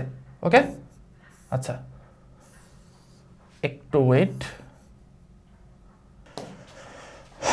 তাহলে দেখো আমাদের মাইটোকন্ড্রিয়ার ভেতরে পাইরুভিক অ্যাসিড ঢুকে গেছে, মানে পাইরুভিক অ্যাসিডটাকে জাস্ট একটু উপর থেকে নিচের দিকে রাখছি তো যাতে আমার লিখতে সুবিধা হয়, ঠিক আছে? এটা আর কিচ্ছু না, এমনি। তো 2 অণু পাইরুভিক অ্যাসিড, এখন কি হবে? পাইরুভিক অ্যাসিড থেকে হচ্ছে তৈরি হবে 2 অণু অ্যাসিটাইল কো এ। পুরোটা লিখতে গেলে এখানে গ্যাঞ্জাম লেগে যাবে, এই কারণে পুরোটা এখানে লিখলাম না, আমি এখানে লিখে যাই যে এ কো এ, এটার মানে হচ্ছে অ্যাকচুয়ালি অ্যাসিটাইল কো এনজাইম, ঠিক আছে? Acetyl CoA. এখন এই অ্যাসিটাইল কোয়ের একটা বৈশিষ্ট্য হচ্ছে এটা 2 কার্বন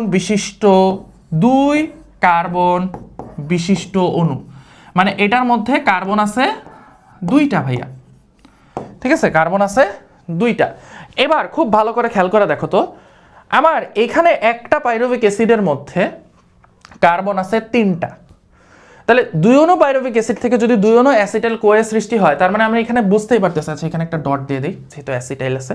আচ্ছা, তার মানে হচ্ছে একটা পাইরুভিক অ্যাসিড থেকে একটা অ্যাসিটাইল কোয়ে তৈরি হয়, 2টা পাইরুভিক অ্যাসিড থেকে যদি 2টা অ্যাসিটাইল কোয়ে তৈরি হয়, তার মানে একটা পাইরুভিক অ্যাসিড থেকে একটা অ্যাসিটাইল কোয়ে তৈরি হয়। এখন আমি জানি এখানে আছে 3টা কার্বন, বাট এখানে আছে হচ্ছে আমার 2টা কার্বন। কেন? কারণ এই যে আমি দেখতেই পারতেছি যে একটা pyruvic acid CH3CO C double H, তার মানে 3টা C। আর অ্যাসিটাইল কোয়েতে ভাইয়া বলেই দিছি যে অ্যাসিটাইল কোয়েতে কার্বন আছে দুইটা। আমি তোমাদেরকে যদি অ্যাসিটাইলের সংকেতটা বলে দিই তাহলে আরো সুবিধা হবে তোমাদের বুঝতে। এই যে অ্যাসিটাইলের সংকেত হচ্ছে এটা, এটা একটু কঠিন থেকে তোমাদের বইয়ে দেয়া নাই। এই যে অ্যাসিটাইল CO, এটা হচ্ছে অ্যাসিটাইলের সংকেত, ঠিক আছে? অ্যাসিটাইলের সংকেত যে কার্বনের একটা হাত ফাঁকা, এখানে একটা হাত ফাঁকা, এই জায়গাতে যুক্ত হয় হচ্ছে কোএনজাইম বা কোয়ে এনজাইম, এই এটা, ঠিক আছে? এই জন্য এটার নাম অ্যাসিটাইল কোয়ে। এই যে এই পার্টটুকু আছে না, এই পার্টটুকুর নাম হচ্ছে অ্যাসিটাইল, অ্যাসিটাইল, ঠিক আছে? তাহলে এখানে খেয়াল করে দেখো এখানে কার্বন আছে কয়টা? দুইটা। ওকে, দুইটা কার্বন আছে। এই কোয়ে কিন্তু কোএনজাইম, এটা কিন্তু কার্বন না, এটা কোএনজাইম। কো মানে হচ্ছে কোঅপারেটিভ, মানে কো মানে সহ, সাথে, এরকম কিছু একটা। এটা কিন্তু কার্বন না, কার্বন এখানে এই যে দুইটা অ্যাসিটাইল কোয়েতে। তার মানে এখানে প্রত্যেকটা পাইরুভিক অ্যাসিড থেকে একটা করে কার্বন হারা যাচ্ছে। তাহলে দুইটা পাইরুভিক অ্যাসিড থেকে টোটাল কয়টা কার্বন হারাবে ভাইয়া? টোটাল হচ্ছে দুইটা পাইরুভিক অ্যাসিড থেকে 2 অণু কার্বন ডাইঅক্সাইড হারায় যাবে, ঠিক আছে? এবং এখানে হচ্ছে আমাদের 2 অণু NaDH2 তৈরি হবে, এটা আমাদের মনে রাখতে হবে, ঠিক আছে? 2 অণু NaDH2 তৈরি হবে, এটা আমাদের একটু কষ্ট করে মনে রাখতে হবে, ঠিক আছে? তাহলে আমাদের পাইরুভিক অ্যাসিড থেকে যে অ্যাসিটাইল কোয়ে সৃষ্টি, এটা হচ্ছে আরেকটা ধাপ। এই ধাপের মধ্যে কি হয়? 2 অণু কার্বন ডাইঅক্সাইড তৈরি হয় এবং 2 অণু NaDH2 তৈরি হয়। আমাদের খেয়াল করে দেখো, শ্বসনের যখন আমরা বিক্রিয়া শিখছি ভাইয়া, তখন আমরা দেখছি যে এখানে 6 অণু কার্বন ডাইঅক্সাইড তৈরি হয়। আমরা কিন্তু এইখানে কোথাও কার্বন ডাইঅক্সাইড তৈরি দেখি নাই, বাট এখানে আমরা প্রথম পাইলাম 2 অণু কার্বন ডাইঅক্সাইড তৈরি হয়েছে। আমাদের এখনো আরো 4 অণু কার্বন ডাইঅক্সাইড কিন্তু তৈরি করতে হবে। এবার এই যে 2 অণু অ্যাসিটাইল কোয়ে, এই 2 অণু অ্যাসিটাইল কোয়ে হচ্ছে এখন একটা চক্রের মধ্যে ঢুকবে। সেই চক্রটার নাম হচ্ছে তোমাদের সবার ভয় পাওয়া একটা চক্র, সেটার নাম হচ্ছে ক্রেবস চক্র বা ক্রেবস সাইকেল। তোমরা যখন ইনশাআল্লাহ ইন্টারমিডিয়েটে উঠবা তখন এই ক্রেবস সাইকেলের মধ্যে কোন কোন বিক্রিয়া হয় পুরোটা শিখতে হবে, ঠিক আছে? আচ্ছা, সো এটার নাম হচ্ছে ক্রেবস সাইকেল। বিজ্ঞানী হ্যান্স ক্রেবস হচ্ছে এই সাইকেলটা আবিষ্কার করছেন, ঠিক আছে? এখন এই যে 2 অণু অ্যাসিটাইল কোয়ে আছে, এটা ক্রেবস সাইকেলে ঢুকে যায়, ক্রেবস সাইকেলে ঢুকে যায়। এবার আমরা দেখি 2 অণু অ্যাসিটাইল কোয়ের মধ্যে কি কি ছিল। খেয়াল করে দেখো, এখানে টোটাল 2টা কার্বন ছিল। তাহলে যেহেতু এখানে অ্যাসিটাইল কোয়ের মধ্যে, একটা অ্যাসিটাইল কোয়ের মধ্যে 2টা কার্বন আছে, তাহলে 2টা অ্যাসিটাইল কোয়ের মধ্যে টোটাল 4টা কার্বন আছে। আবার বলি, দেখো একটা অ্যাসিটাইল কোয়েতে 2টা কার্বন আছে, তাহলে 4টা অ্যাসিটাইল কোয়েতে, সরি 2টা অ্যাসিটাইল কোয়েতে টোটাল 4টা কার্বন আছে। এই ক্রেবস সাইকেলে যে জিনিসটা হবে, এই ক্রেবস সাইকেলে হচ্ছে 4 অণু কার্বন ডাইঅক্সাইড তৈরি হবে, 4 অণু কার্বন ডাইঅক্সাইড তৈরি হবে। তার সাথে সাথে আরো কি কি তৈরি হবে?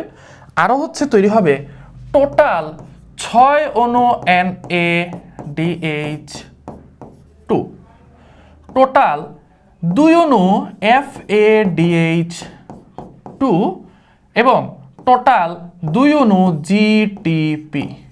এখন বলবা ভাইয়া কেমনে মনে রাখবো, ভুলে যাই, মুখস্থ থাকে না। এইটা তোমাকে মনে রাখতেই হবে, উপায় নেই, মনে রাখতেই হবে, ঠিক আছে? 6 অণু NaDH2, 6 2 2, 6 অণু NaDH2, 2 অণু FADH2, 2 অণু GTP। ওকে, তাহলে এটা হচ্ছে আমার থার্ড স্টেপ, ক্রেবস চক্র। এখানে কি হইলো, আমার অ্যাসিটাইল কোয়েটা পুরো ধ্বংস হয়ে গেল, পুরো বিনষ্ট হয়ে গিয়ে অ্যাসিটাইল কোয়েটা কার্বন ডাইঅক্সাইডে পরিণত হয়ে গেছে এবং এই শক্তিগুলো হচ্ছে তৈরি হয়েছে। এখন বলো, আমরা আলটিমেটলি যে উদ্দেশ্য নিয়ে শ্বসনটা স্টার্ট করছিলাম, খুব কি কঠিন লাগতেছে? একদম পানিবাত। এইটার পরেও যদি ভাইয়া কঠিন লাগে তাহলে ভাই তুমি সায়েন্স পড়া ছেড়ে দাও, ঠিক আছে? কারণ এর চেয়ে সহজভাবে আমার মনে হয় না ইনশাল্লাহ কেউ তোমাকে বোঝাবে, ইনশাল্লাহ কেউ তোমাকে বোঝাবে না এত সহজভাবে, ইনশাআল্লাহ। সো দেখো, আমাদের কিন্তু আসল টার্গেট ছিল হচ্ছে, শ্বসনের আসল টার্গেট হচ্ছে এটিপি তৈরি করা। বাট আমরা কিন্তু এখন পর্যন্ত মাত্র এখানে 4 অণু এটিপি বাদে সব জায়গাতে আমরা তৈরি করছি NaDH2, এখানেও NaDH2, FADH2, GTP, যেগুলো আমাদের শরীর ইউজ করতে পারে না। সো এখন যে জিনিসটা হবে, এখন হচ্ছে আমাদের এই মাইটোকন্ড্রিয়ার যে মেমব্রেন আছে বা মাইটোকন্ড্রিয়ার যে পর্দা আছে, এই যে এই NaDH2, FADH2, GTP, NaDH2, এরা সবাই হচ্ছে মাইটোকন্ড্রিয়ার এই পর্দার মধ্যে চলে যাবে। সো এরা মাইটোকন্ড্রিয়ার এই পর্দার মধ্যে গিয়ে কি করবে সেটা আমরা দেখব। এই যে তারা হচ্ছে এই পর্দার মধ্যে চলে যাবে, এরা সবাই এই পর্দার মধ্যে থাকে খুবই ইম্পর্ট্যান্ট একটা জিনিস, সেটার নাম হচ্ছে ইটিসি, যাকে যদি আমরা বলি ফুল জিনিসটা বলি তাহলে সেটার নাম হচ্ছে ইলেকট্রন ট্রান্সপোর্ট চেইন। বেসিক্যালি এখানে কি জিনিসটা হয় জানো, খুবই মজার একটা জিনিস ঘটে। মজার জিনিসটা হচ্ছে বেসিক্যালি এখানে ইলেকট্রনকে আমরা কি করি, ইলেকট্রনকে আমরা উপরে উঠাই নিচে নামাই, উপরে উঠাই নিচে নামাই। এই ইলেকট্রন উপরে ওঠা নিচে নামার সময় ইলেকট্রন কি করে, শক্তি ত্যাগ করে। ইলেকট্রন শক্তি ত্যাগ করে, এটা বোঝা লাগবে না তোমাদের। এই ত্যাগ করা শক্তিটাকে দিয়েই আমরা হচ্ছে তখন এটিপি বানাই। সো ইলেকট্রনটা কি করে, ইলেকট্রনটা হচ্ছে এই যে এদের থেকে শক্তি নিয়ে, এই NADH2 NADH2 NADH2 FADH2 GTP এদের কাছ থেকে শক্তি নিয়ে ইলেকট্রন হচ্ছে উপরে নিচে লাফালাফি করে। তখন হচ্ছে আমরা কি করি, সেই লাফালাফির শক্তিটাকে ইউজ করে আমরা হচ্ছে এটিপি বানাই। সো এই সব কিছু যখন ইলেকট্রন ট্রান্সপোর্ট চেইনের ভেতরে ঢুকবে, তখন দেখো ভালো করে খেয়াল করে দেখো, ইলেকট্রন ট্রান্সপোর্ট চেইনের ভেতরে ঢুকবে হচ্ছে কি কি জিনিস, চলো আমরা একটু এক নজরে দেখে নিই। ঢুকবে 2 অণু NADH2 শুরু থেকে, একদম গ্লাইকোলাইসিস থেকে ঢুকবে 2 অণু NADH2। তাহলে এখান থেকে ঢুকলো বিসমিল্লাহ 2 অণু NADH2, এটা হচ্ছে গ্লাইকোলাইসিস থেকে ঢুকলো। এরপরে এটিপি এখানে তৈরি হয়ে গেছে, এটা আর ঢুকানো লাগবে না। এরপরে সেকেন্ড স্টেপে ছিল হচ্ছে 2 অণু NADH2, এই যে অ্যাসিটাইল কোয়ে তৈরির যে স্টেপটা, এখানে হচ্ছে 2 অণু NADH2। তাহলে এখান থেকেও ঢুকবে 2 অণু NADH2 এবং ক্রেবস সাইকেল থেকে ঢুকবে টোটাল 6 অণু NADH2, 2 অণু FADH2 এবং 2 অণু GTP। তাহলে ঢুকাই, তাহলে এখানে ঢুকবে হচ্ছে 6 অণু NADH2, এখানে ঢুকবে হচ্ছে তোমার 2 অণু FADH2 এবং এখানে ঢুকবে হচ্ছে 2 অণু GTP। তাহলে টোটাল এই জিনিসগুলো আমি একটু এখানে এটা এভাবে করে দিই, এবার সুন্দর হয়েছে। এই মোটামুটি বোঝা যায় না, এই জিনিসগুলো হচ্ছে আমাদের ইলেকট্রন ট্রান্সপোর্ট চেইনে ঢুকবে, ঠিক আছে। এটা আমি তোমাদেরকে আরো ক্লিয়ার করে এখানে দেখাই। দেখো বিরক্ত হইতেছো, দুঃখিত, হ্যাঁ তোমাদেরকে ভালো করে বোঝানোর জন্য বলতেছি। তাহলে দেখো গ্লাইকোলাইসিস থেকে ভাই আমরা কি ঢুকাবো, 2 অণু NADH2, 2 অণু NADH2। দেন এই যে আমাদের অ্যাসিটাইল কোয়ে সৃষ্টির ধাপ, এখান থেকেও আমরা ঢুকাবো 2 অণু NADH2, তাহলে 2 অণু NADH2। দেন আমরা আমাদের যেই 3 নাম্বার ধাপ ক্রেবস চক্র থেকে আমরা ঢুকাবো 6 অণু NADH2, 2 অণু FADH2 এবং 2 অণু GTP। তাহলে এখানে আমরা ঢুকাবো 6 অণু NADH2, এখান থেকে আমরা ঢুকাবো হচ্ছে 2 অণু FADH2 এবং আমরা এখানে ঢুকাবো হচ্ছে 2 অণু GTP। এবং টোটালি মজার ব্যাপার জানো, টোটালি হচ্ছে এখান দিয়ে রেজাল্ট হিসেবে বেরোবে, এগুলো হচ্ছে ঢুকতেছে, বাট রেজাল্ট হিসেবে বেরোবে হচ্ছে আমাদের 38 অণু ATP, ঠিক আছে। এখান থেকে আমাদের বেরোবে 38 অণু ATP টোটাল, ঠিক আছে। টোটাল এই যে এখানের যে 2 অণু ATP, এটা সহ আমি হিসাব করে বলছি, কিভাবে হিসাব করতেছি সেটা আমি বলতেছি, বাট এই জিনিসটা তো বুঝছো যে এখানে এরা ঢুকতেছে এবং এরা আলটিমেটলি ATP হিসেবে বেরোচ্ছে। ওকে, তাহলে চলো আমি এক নজরে ন্যানো রিক্যাপ করে তোমাদেরকে বলে দিই যে এখানে কি ঘটনা ঘটছে। এখানে ঘটনাটা ঘটছে হচ্ছে প্রথমে আমাদের গ্লুকোজ ভেঙে 2 অণু পাইরুভিক অ্যাসিডে পরিণত হয়েছে এবং এই প্রক্রিয়ায় 2 অণু NADH2 এবং 4 অণু ATP তৈরি হয়েছে, তার মধ্যে থেকে 2 অণু ATP খরচ হয়ে গেছে এবং এটাকে আমরা বলি গ্লাইকোলাইসিস। এবং এই ঘটনাটা ঘটছে সাইটোপ্লাজমে, কোষের প্রত্যেকটা কোষের সাইটোপ্লাজমে এই ঘটনা ঘটে। সাইটোপ্লাজম থেকে এই 2 অণু পাইরুভিক অ্যাসিড ঢুকে গেছে মাইটোকন্ড্রিয়ার ভেতরে, মাইটোকন্ড্রিয়ার ভেতরে ঢুকে 2 অণু পাইরুভিক অ্যাসিড পরিণত হয়ে গেছে 2 অণু অ্যাসিটাইল কোয়েতে এবং 2 অণু পাইরুভিক অ্যাসিড এটা 3 কার্বন বিশিষ্ট একটা শর্করা, আর আমাদের এই অ্যাসিটাইল কোয়ে এটা হচ্ছে 2 কার্বন বিশিষ্ট একটা শর্করা। তাহলে আমরা এখানে দেখতেছি যে এখানে এক অণু পাইরুভিক অ্যাসিড থেকে এক অণু কার্বন বের হয়ে গেছে, সেটা কিভাবে, কার্বন ডাইঅক্সাইড হিসেবে। সো এরকম 2টা পাইরুভিক অ্যাসিড থেকে 2 অণু কার্বন ডাইঅক্সাইড বের হয়ে গেছে এবং এখানে তৈরি হয়েছে 2 অণু NADH2। এইবার অ্যাসিটাইল কোয়েটা ক্রেবস চক্রে ঢুকছে 2 অণু অ্যাসিটাইল কোয়ে, এরপরে এখানে ক্রেবস চক্র থেকে তৈরি হয়েছে 6 অণু NADH2, 2 অণু FADH2 এবং 2 অণু GTP এবং এরা সবাই এই NADH2 FADH2 GTP মানে 2 অণু NADH2 2 অণু NADH2, 6 অণু NADH2, 2 অণু FADH2 এবং 2 অণু GTP, এরা সবাই মিলে ইলেকট্রন ট্রান্সপোর্ট চেইনে ঢুকছে, যেটা মাইটোকন্ড্রিয়ার মেমব্রেনের মধ্যে অবস্থিত বা মাইটোকন্ড্রিয়ার পর্দাতে, এবং সেখান থেকে তারা হচ্ছে টোটাল ATP তৈরি হয়ে বের হয়ে গেছে। ঠিক আছে, তাহলে এই জিনিসটা বুঝতে পারছো। তাহলে তোমাদেরকে আমি বইয়ের সাথে মিলাই, যারা হচ্ছে বইয়ের সাথে মিলাইতে পারতেছো না তাদের জন্য হচ্ছে বলি, দেখো আমরা আমাদের শ্বসনের এই যে এই ছকটা কিন্তু পুরাটা করে ফেলছি। পুরা ছকটা এখানে যেটা আছে, এই পুরা ছকটা কিন্তু আমরা এইখানে শিখে ফেলছি। ঠিক আছে, তোমাদের যাদের বিশ্বাস হচ্ছে না তাদেরকে চলো তোমাদেরকে আবার ওই ছকটাই তোমাদেরকে এখানে এঁকে দেখাই। দেখো, আচ্ছা এটা কি দেখার দরকার? আচ্ছা এঁকে দেখাই, সমস্যা নেই। দেখো দেখো C6H12O6, এটা হচ্ছে আমাদের গ্লুকোজ। ঠিক আছে, ওকে। এই গ্লুকোজটাকে আমরা কি করব, গ্লাইকোলাইসিস প্রক্রিয়ায় হচ্ছে এটাকে ভাঙবো। সো এখানে যে প্রসেসটা হয় সেটার নাম হচ্ছে গ্লাইকোলাইসিস। চলো লিখি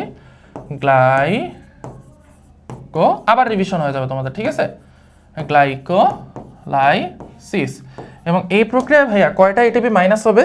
এই প্রক্রিয়ায় হচ্ছে 2 অণু এটিপি হচ্ছে মাইনাস হবে। ঠিক আছে, আর এই প্রক্রিয়াতে এটিপি তৈরি হবে কয়টা? এই যে দেখো 4 অণু এটিপি তৈরি হবে এবং 2 অণু NADH2 তৈরি হবে। তাহলে এই প্রক্রিয়ায় আমরা দেখতেছি যে তৈরি হচ্ছে টোটাল তৈরি হচ্ছে আমাদের এখানে, দাঁড়াও,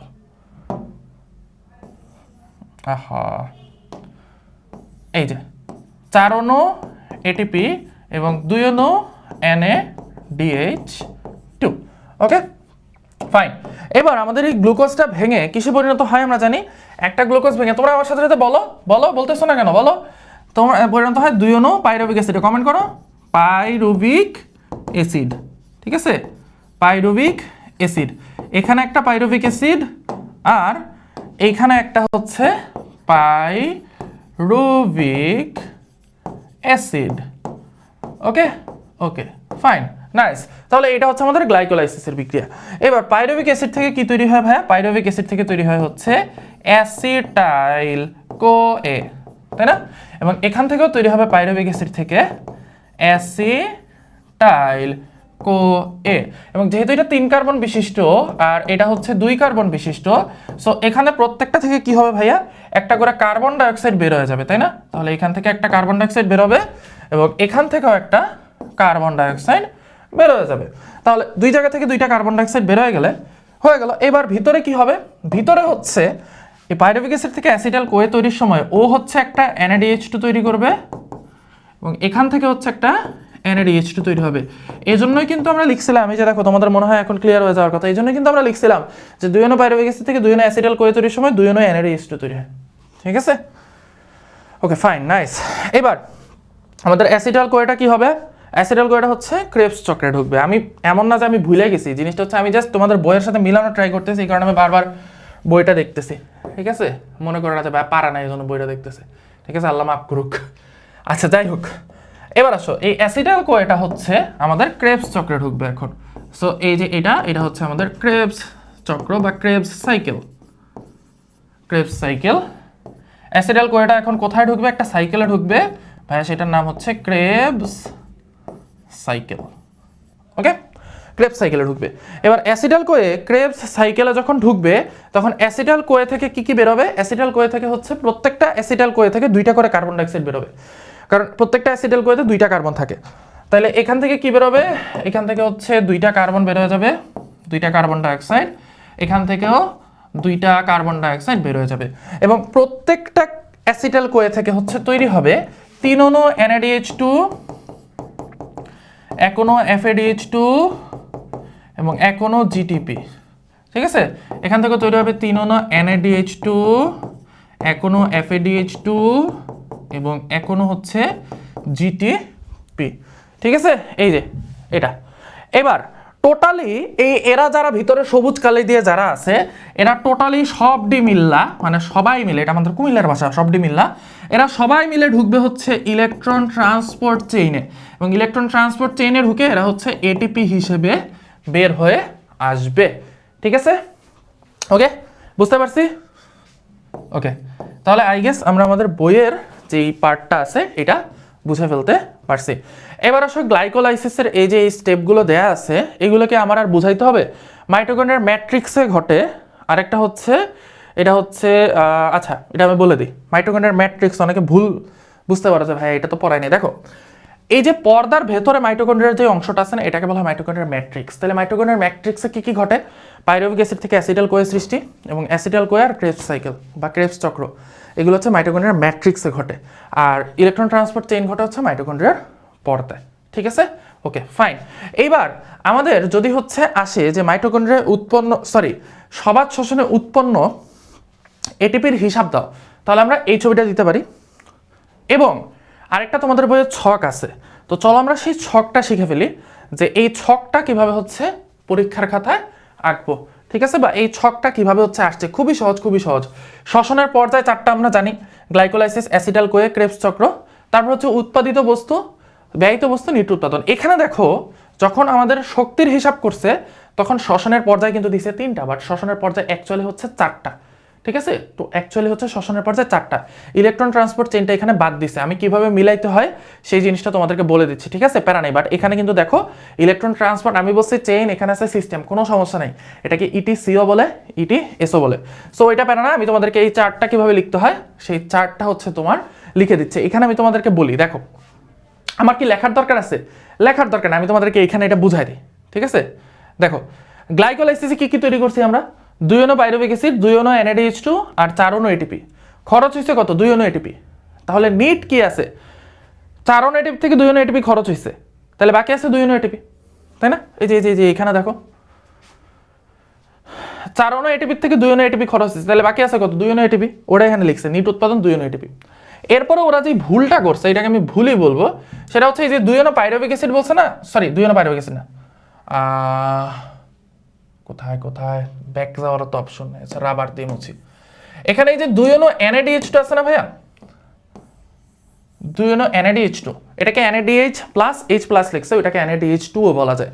এই 2 অণু NADH2 অ্যাকচুয়ালি ইলেকট্রন ট্রান্সপোর্ট চেইনে গিয়ে তারপরে 6 অণু এটিপিতে পরিণত হয়। ওরা সরাসরি এটা এখানে লেখা দিছে, এই জন্য ওদের স্টেপ 3টা হয়েছে। ঠিক আছে, বাট ওরা প্যারা না। তাহলে 2 অণু NADH2, 1 অণু NADH2 থেকে 3টা এটিপি, তাহলে 2 অণু NADH2 থেকে 6টা এটিপি। সো এখানে এইভাবে 6টা এটিপি আসছে। এবার অ্যাসিটাল কোয়ে, অ্যাসিটাল কোয়ে সৃষ্টির যেই ধাপটা, পাইরুভিক অ্যাসিড থেকে অ্যাসিটাল কোয়ে সৃষ্টি, সেটা কোনটা? এই যে এটা পাইরুভিক অ্যাসিড থেকে অ্যাসিটাল কোয়ে সৃষ্টি, এটা হচ্ছে একটা ধাপের নাম। সো এই ধাপে উৎপাদিত হয় কি? এই যে 2 অণু অ্যাসিটাল কোয়ে, এটাই লিখছে যে 2 অণু অ্যাসিটাল কোয়ে তৈরি হয়। আর কি তৈরি হয়? দেখো 2 অণু কার্বন ডাইঅক্সাইড, 2 অণু NADH2 কেন তৈরি হয় বলছি। এবার এই যে 2 অণু NADH2 আছে না, 2 অণু NADH2 থেকে আমরা পাই 6 অণু এটিপি। ঠিক আছে, 6টা মুছে গেছে যদিও। এরপর আসো ক্রেবস চক্র। ক্রেবস চক্রে আমরা কি দেখছি ভাই? 4 অণু কার্বন ডাইঅক্সাইড তৈরি হয়, তাহলে দেখো এখানে 4 অণু কার্বন ডাইঅক্সাইড। এরপরে দেখো 6 অণু NADH2, 2 অণু FADH2, 2 অণু GTP। ঠিক আছে, 6 অণু NADH2, 2 অণু FADH2 আর 2 অণু GTP। তাহলে এখানে দেখো এই যে 6 অণু NADH2, 2 অণু FADH2, 2 অণু GTP। 6 অণু NADH2 থেকে তৈরি হয় 18 অণু ATP, কারণ 1 অণু NADH2 থেকে 3টা ATP করে, তাহলে 6 অণু NADH2 থেকে 18টা ATP। 2 অণু FADH2 থেকে টোটাল 4টা ATP, কারণ 1 অণু FADH2 থেকে 2টা ATP, 2 অণু FADH2 থেকে 4টা ATP, আর 2 অণু GTP থেকে 2 অণু ATP, কারণ 1 অণু GTP থেকে 1 অণু ATP। তাহলে এই টোটালটা তুমি যদি হিসাব করো 6 আর 2 এ 8, তাহলে এখানে 8, এখানে 6, আর এখানে টোটাল হচ্ছে মোস্ট প্রবাবলি 24টা এটিপি। তাহলে 6, 8 আর 24 মিলে হয় 38 অণু এটিপি। আর কার্বন ডাইঅক্সাইডগুলো যদি হিসাব করো তাহলে হচ্ছে টোটাল 6 অণু কার্বন ডাইঅক্সাইড। এই হচ্ছে হিসাব। ঠিক আছে, খুবই সিম্পল, জাস্ট একবার খাতার মধ্যে লিখবা, তাইলেই হচ্ছে লেখা এটা হয়ে যাবে। ঠিক আছে, সিম্পল ছিল না? একদম একদম সিম্পল হচ্ছে সবাত শ্বসন। ঠিক আছে, আচ্ছা এবার আসো অবাত শ্বসন। অবাত শ্বসন মানে হচ্ছে বাত মানে বাতাস আর অ মানে নাই। অবাত শ্বসন মানে অক্সিজেন ছাড়া যেই শ্বসনটা হয়। ঠিক আছে, অক্সিজেন ছাড়া যেই শ্বসনটা হয়। এখন এই অবাত শ্বসনের মধ্যে ভাইয়া মজার ব্যাপার হচ্ছে অবাত শ্বসন এবং সবাত শ্বসন দুইটার মধ্যে গ্লাইকোলাইসিস হয়, অর্থাৎ অবাত শ্বসনেও এই গ্লাইকোলাইসিস পর্যন্ত সেম। ঠিক আছে, তাহলে আমরা কি করব, এখানে অবাত শ্বসন বোঝার জন্য আমরা এই ছবিটাকে জাস্ট হচ্ছে একটু কপি করব। এই একদম হুবহু কপি করে ফেললাম। দেখো ভাইয়া কি করতেছি, ভাই ইচ্ছা করেই তোমাদের সামনে এটা কপি করতেছি যাতে তোমরা মানে কনফিউজড না হও। ঠিক আছে, এবার আমরা কি করব, এবার আমরা হচ্ছে অনেক কিছু মুছে দিব। সেটা কি? এই যে পুরো মাইটোকন্ড্রিয়া মুছে দিলাম, ঠিক আছে? এই অর্থাৎ গ্লাইকোলাইসিসের পরে ভাইয়া আমাদের যা কিছু ঘটছে সব আমরা মুছে দিছি। তাহলে অবাধ শ্বসনেও প্রথম স্টেপটা সেম, সেটা কি? গ্লাইকোলাইসিস, সেম জিনিস ঘটবে, সেম জিনিস। বাট এর পরে হচ্ছে এই সবাত শ্বসনের পাইরুভিক অ্যাসিডটা আর আমাদের অবাধ শ্বসনের পাইরুভিক অ্যাসিডটা আর সবাত শ্বসনের মতো তিনটা স্টেপে, ওই যে অ্যাসিটাল কোয়ে, ক্রেবস চক্র, ইলেকট্রন ট্রান্সপোর্ট সিস্টেম, ওইভাবে এটা ভাগ হবে না, ঠিক আছে? এটা কিভাবে ভাগ হবে? এটা ভাগ হবে হচ্ছে, বা এই পাইরুভিক অ্যাসিডটা ভাঙবে হচ্ছে দুইটা প্রসেসে। একটা হইতে পারে সে ইথাইল অ্যালকোহলে পরিণত হবে, অথবা হইতে পারে সে ল্যাকটিক অ্যাসিডে পরিণত হবে। কিভাবে পরিণত হবে আমি বলতেছি, দেখো। এটার পরের স্টেপটা আমি লিখি এখানে, হ্যাঁ? দম নিতে পারতেছি না রে, টায়ার্ড লাগতেছে। আচ্ছা, সো পাইরুভিক অ্যাসিড তার মানে 2 অণু CH3CO COOH, ওকে ওকে। এখন এটা দুইটা ভাবে বিক্রিয়া হইতে পারে। এটা কি কি ভাবে? এক, এটা হচ্ছে একটা প্রসেস, এটা হচ্ছে আরেকটা প্রসেস, ঠিক আছে? আচ্ছা, এটা আমি একটু ব্যাকে নিয়ে আসি। ওহো, ওয়েট এ বিট, দাঁড়াও দাঁড়াও, এটাকে আমি একটু ব্যাকে নিয়ে আসি, এটাকে একটু চাপায় দিই, এই যাতে আমাদের জায়গা হয়। হ্যাঁ, তোমরা চাইলে এই পার্টটা একটু টেনে নিতে দেখতে পারো, সমস্যা নেই। আচ্ছা, এই ওকে। সো এখানে একটা জিনিস তৈরি হইতে পারে, কি কি বলছে এখানে খুব ভালো করে খেয়াল করো। একটা হইতে পারে ইথাইল অ্যালকোহল এবং কার্বন ডাইঅক্সাইড, আরেকটা তো হচ্ছে শুধু ল্যাকটিক অ্যাসিড। তাহলে একটা তো হইতে পারে, কি হইতে পারে দেখো, ইথাইল অ্যালকোহল মানে CH3CH2OH প্লাস কার্বন ডাইঅক্সাইড। এটা হচ্ছে একটা তৈরি হইতে পারে, মানে একটা উৎপাদ। বাট এখানে একটু মিলায় দেখো, এখানে টোটাল কার্বন আছে কয়টা? 1 2 3, এবং 3 দোকানে 6টা, যেহেতু দুইটা অণু। বাট এখানে কার্বন আছে কয়টা? 1 2 3, টোটাল 3টা। তাহলে টোটাল 6টা কার্বন বানাইতে হবে।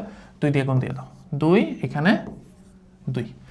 তাহলে টোটাল আমাদের কার্বন সংখ্যা মিলে গেছে, এবং হাইড্রোজেন সংখ্যাও তুমি মিলাইতে গেলে মিলে যাবে।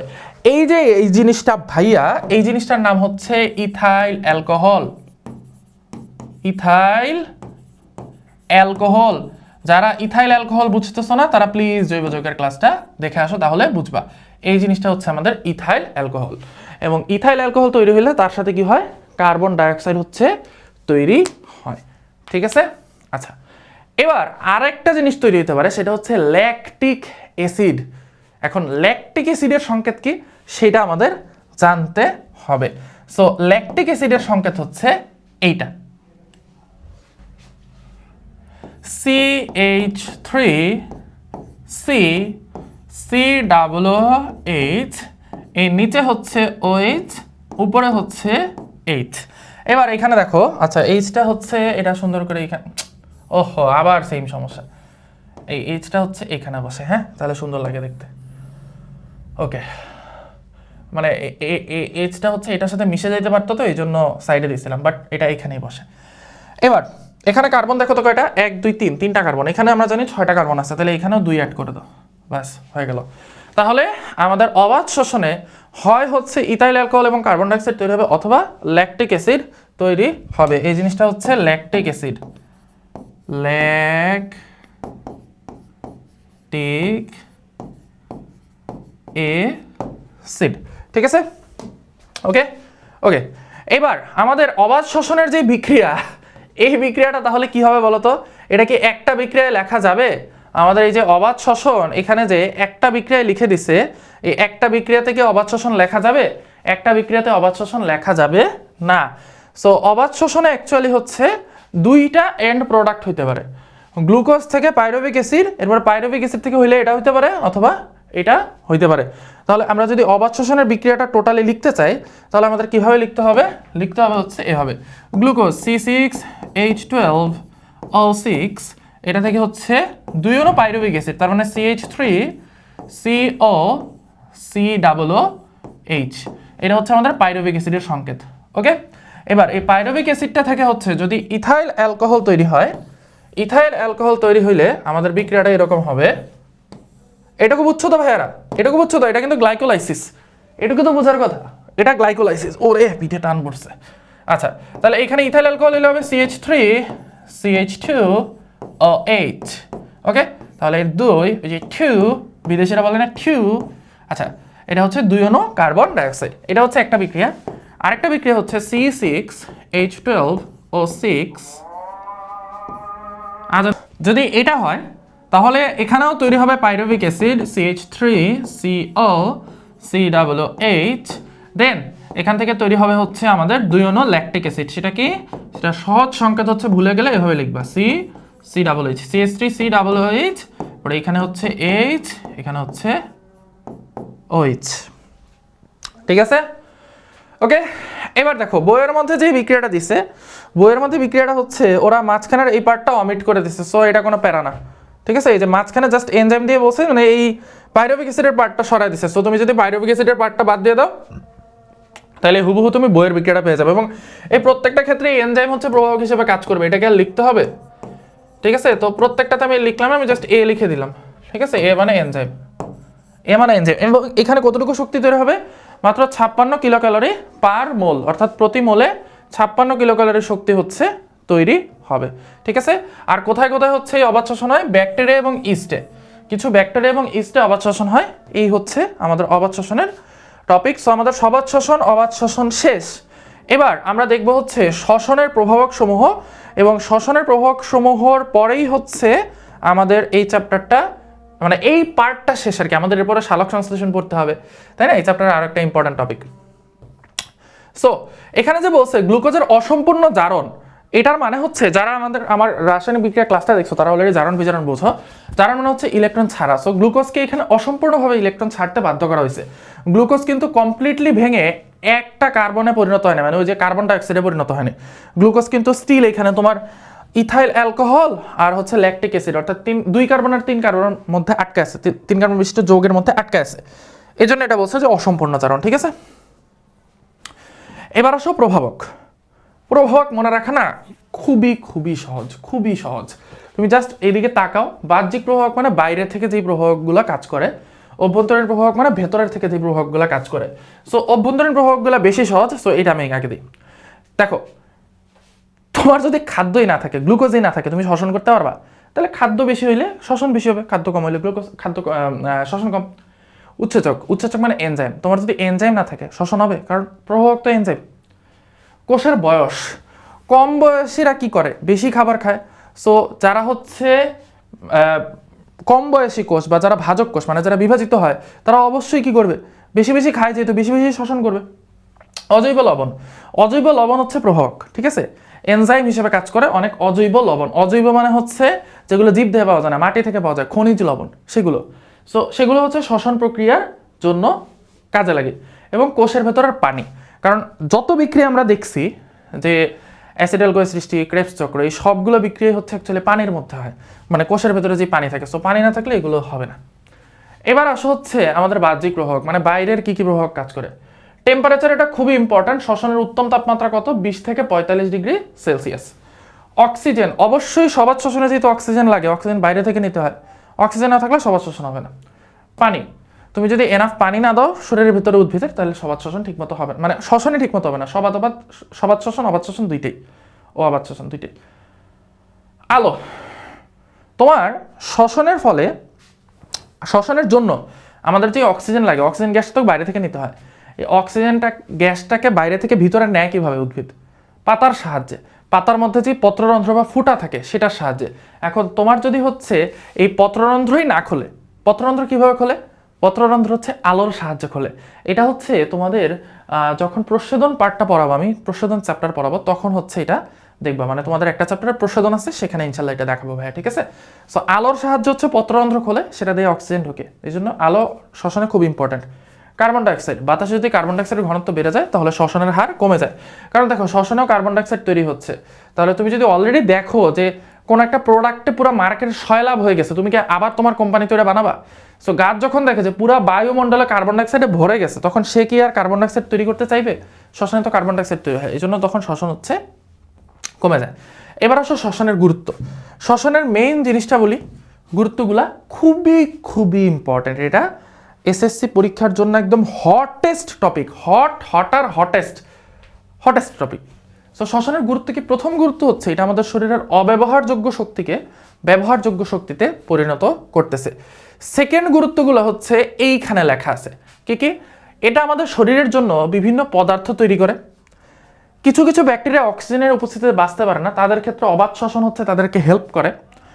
ইথাইল অ্যালকোহল তৈরি হয় অবাধ শ্বসনে, যেটা হচ্ছে আমাদের বিভিন্ন শিল্পে তৈরি হয়, মদের তৈরিতে ব্যবহৃত হয়, যদি মদ খাওয়া হারাম। ল্যাকটিক অ্যাসিড ফার্মেন্টেশনের মাধ্যমে হচ্ছে দই তৈরি হয়, পনির তৈরি হয়। রুটি তৈরিতে হচ্ছে এই ফার্মেন্টেশন প্রক্রিয়া ব্যবহার করা হয়। ইস্টের অবাধ শ্বসনের ফলে অ্যালকোহল এবং CO2 গ্যাস তৈরি হয়। এই CO2 গ্যাসের চাপে হচ্ছে রুটি ফুলে গিয়ে ভিতরে ফাঁপা হয়। এছাড়াও এই CO2 গ্যাস কিন্তু আমরা কোক তৈরিতে ইউজ করি, ঠিক আছে, কোক স্প্রাইট এগুলো তৈরিতে ইউজ করি। এগুলো অবশ্য খাওয়া অনেক ক্ষতি করে, এগুলো খাওয়া না, ঠিক আছে। সো এই হচ্ছে আমাদের শ্বসনের গুরুত্ব, মানে শ্বসন না থাকলে আমাদের কোনো শক্তি আমরা ইউজ করতে পারতাম না। এবং শ্বসন না থাকলে আরেকটা জিনিস খেয়াল করে দেখো, কার্বন ডাইঅক্সাইডও কিন্তু পরিবেশে আমরা ছাড়তে পারতাম না। তাহলে কার্বন ডাইঅক্সাইড যদি আমরা না ছাড়তাম তাহলে উদ্ভিদ কি গ্রহণ করতো? উদ্ভিদ তো হচ্ছে অক্সিজেন, উদ্ভিদ যে কার্বন ডাইঅক্সাইড গ্রহণ করে, কার্বন ডাইঅক্সাইড গ্রহণ করে অক্সিজেন তৈরি করে, উদ্ভিদ সেটাও করতে পারতো না। তাহলে এই জিনিসটা আমরা বুঝলাম শ্বসনের গুরুত্ব কি, এটা খুবই খুবই ইম্পর্টেন্ট। এটা কিন্তু পরীক্ষায় খুব বেশি আসে, শ্বসন এবং সালোক সংশ্লেষণের গুরুত্বকে ব্যাখ্যা করো। সো আমি অনেকগুলো ব্যাখ্যা এখানে দিয়ে দিলাম, ঠিক আছে। ওকে ফাইন, এবার আমরা যাব হচ্ছে আমাদের আরেকটা ইম্পর্টেন্ট টপিক, সেটা হচ্ছে সালোক সংশ্লেষণ। যেহেতু তোমরা শ্বসন বলছো যে ভাইয়া সবচেয়ে কঠিন লাগে, এই জন্য শ্বসনটা তোমাদেরকে সবার আগে ভাইয়া দেখাই দিছি, ঠিক আছে। ওকে, এবার আসো হচ্ছে আমরা সালোক সংশ্লেষণে চলে আসি। কোথায় সেটা?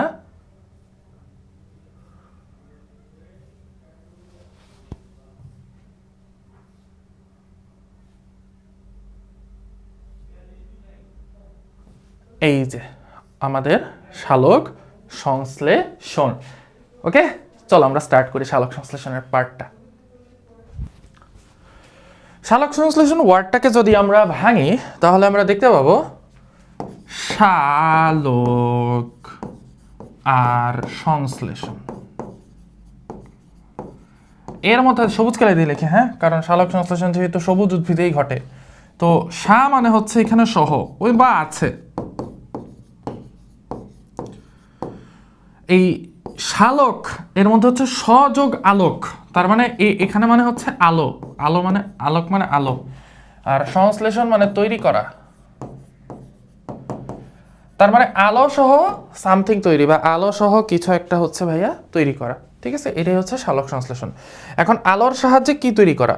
আলোর সাহায্যে হচ্ছে শর্করা জাতীয় খাদ্য তৈরি করা, শর্করা জাতীয়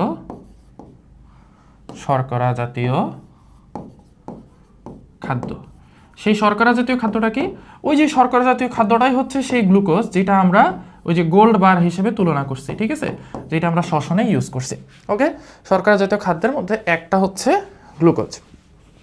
এখন এই সালোক সংশ্লেষণটাতে আসলে কি ঘটে? যে জিনিসটা হচ্ছে, আমরা জানি পৃথিবীর সকল মানে বাস্তবে যতটুকু শক্তি আমরা দেখতে পারি নিজেদের চোখে, সেটার উৎস হচ্ছে আমরা ধরে নিই সূর্যকে। সো তোমরা একটা জিনিস জানো যে শক্তি কখনো সৃষ্টি বা ধ্বংস হয় না, এটা জানো না? শক্তি সৃষ্টি বা ধ্বংস হয় না, এটা জানো না? শক্তি কি হয়? শুধু রূপ পরিবর্তন হয়।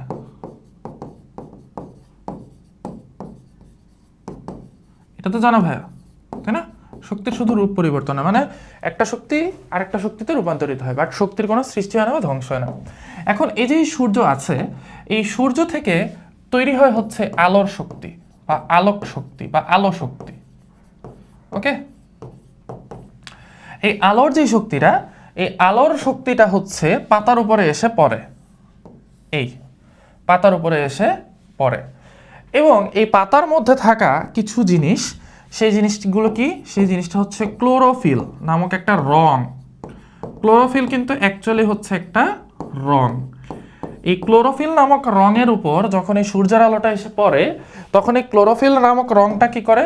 ক্লোরোফিল নামক রংটা হচ্ছে আমাদের কার্বন ডাইঅক্সাইড প্লাস পানি এর সাথে মিলে তৈরি করে গ্লুকোজ প্লাস অক্সিজেন, ঠিক আছে। এবং এইখানে প্রভাবক হিসেবে কাজ করে কে, এই যে এই বিক্রিয়াটা ঘটার জন্য প্রভাবক হিসেবে কাজ করে হচ্ছে আমাদের এই সূর্যের আলোর শক্তি। যে কোনো বিক্রিয়া ঘটার জন্য কি লাগে, শক্তি লাগে, সেই শক্তিটাই সাপ্লাই দেয় কে, আমাদের এই সূর্যের আলো, ঠিক আছে। ওকে, যে কোনো বিক্রিয়া ঘটানোর জন্য যে শক্তি লাগে সেই শক্তিটাকে আমাদের এই বিক্রিয়ার ক্ষেত্রে সাপ্লাই দেয় সূর্য। ক্লিয়ার? ওকে, সো সালোক সংশ্লেষণ আমরা মোটামুটি বুঝে ফেলছি যে সূর্যের আলোর উপস্থিতিতে কার্বন ডাইঅক্সাইড এবং পানির সাথে কার্বোহাইড্রেট বা শর্করাজাত খাদ্য তৈরি করাই হচ্ছে সালোক সংশ্লেষণ। এবার আমাদের এইখানে হচ্ছে সালোক সংশ্লেষণের যে বিক্রিয়াটা আছে এটা আমরা একটু দেখব, ঠিক আছে। এটা খুবই খুবই ইম্পর্টেন্ট। কারণ কেন বেশি ইম্পর্টেন্ট, কারণ এটা অনেক স্টুডেন্ট ভুল করে। সালোক সংশ্লেষণে আমরা জানি কার্বন ডাইঅক্সাইড আর পানি এই দুইজন মিলে তৈরি করবে গ্লুকোজ প্লাস অক্সিজেন, তাই না? আমরা তো এটাই জানি যে সালোক সংশ্লেষণে কার্বন ডাইঅক্সাইড আর পানি মিলে গ্লুকোজ আর অক্সিজেন তৈরি করে। বাট এখানে আরো একটা হিডেন জেম আছে বা হিডেন একটা জিনিস আছে, সেটা হচ্ছে পানি। সালোক সংশ্লেষণে কিন্তু পানিও তৈরি হয়। এখন কোশ্চেন আসলো যে ভাইয়া পানি আর পানি তো কাটাকাটি যাওয়ার কথা, বাট মজার বিষয় হচ্ছে ওই যে ওই পানি আর এই পানি এই দুইটার মধ্যে কোনো সম্পর্ক নাই, ঠিক আছে। ওই পানি আর এই পানির মধ্যে কোনো সম্পর্ক নাই। এই পানিটা আছে না, এই পানিটা হচ্ছে আমাদের এই অক্সিজেন তৈরিতে হেল্প করে। অর্থাৎ এই পানির যে অক্সিজেনগুলো, এই পানির অক্সিজেনগুলো হচ্ছে এইখানে যায়, ঠিক আছে। আর এই যে পানিটা তৈরি হয় না, এই পানিটা তৈরি হয় হচ্ছে ভাইয়া আমাদের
আর এই যে আমাদের এই কার্বন ডাইঅক্সাইড দেখতেছো না, এই কার্বন ডাইঅক্সাইড থেকেই হচ্ছে তৈরি হয় আমাদের এই গ্লুকোজের অক্সিজেন এবং আমাদের এই যে এই পানির অক্সিজেন, ঠিক আছে। সো এই পানিটা হচ্ছে এই অক্সিজেনটা তৈরি করে, আর এই কার্বন ডাইঅক্সাইডটা হচ্ছে আমাদের এই গ্লুকোজের অক্সিজেন এবং পানিকে অক্সিজেন সাপ্লাই দেয়, ঠিক আছে। সো এই জিনিসটা ভুল করবে না। এটা তোমাদের যদিও এখন প্যাচ লাগা যাইতেছে বা মাথা ঘুরাচ্ছে, এটা বড় ক্লাসের পড়া, বাট আমি তোমাদেরকে মনে রাখানোর জন্য হচ্ছে এই প্যাচটা লাগাই দিলাম ইচ্ছা করে, ঠিক আছে, যাতে মনে থাকে যে এখানে একটা পানি তৈরি হয়। এবার আসলে সমতাকরণ, যেটা হচ্ছে ভাইয়ার মোস্ট ফেভারিট পার্ট। 6 অণু কার্বন ডাইঅক্সাইড লাগে তোমার, এখানে হচ্ছে 6 অণু কার্বন ডাইঅক্সাইড কেন দিছি, কারণ এখানে 6টা কার্বন আছে, তাহলে 6 অণু কার্বন ডাইঅক্সাইড।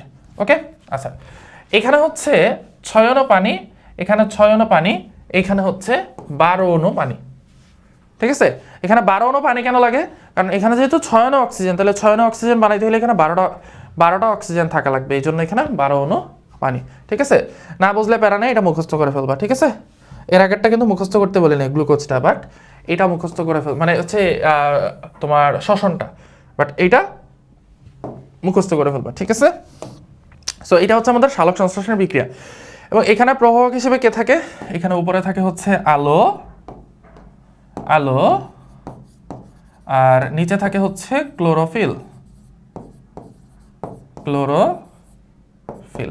ঠিক আছে। ওকে, এবার আসো হচ্ছে আমরা সালোক সংশ্লেষণের কিছু কিছু এমসিকিউ এখানে আছে। বায়ুমণ্ডলে কত পার্সেন্ট অক্সিজেন, পানিতে কত পার্সেন্ট কার্বন ডাইঅক্সাইড, এগুলো এখান থেকে দেখবা, ঠিক আছে। এগুলো তো আর মানে বোঝানোর মতো কিছুই নেই, বাট দেখানো মানে কি, আমি তো বলে দিচ্ছি ক্লাসের মধ্যে যে বায়ুমণ্ডলে থাকে 0.03%, পানিতে থাকে 0.3% কার্বন ডাইঅক্সাইড। আচ্ছা, এবার আসো হচ্ছে সালোক সংশ্লেষণকে দুইটা ভাগে হচ্ছে ভাগ করা হয়, কি কি সেটা আমরা বোঝার জন্য একটু ডিপে ঢুকবো। হ্যাঁ, সালোক সংশ্লেষণ, এই যে ভাইয়া সালোক সংশ্লেষণ আছে না, এই সালোক সংশ্লেষণের যে বিক্রিয়াটা আমরা মাত্র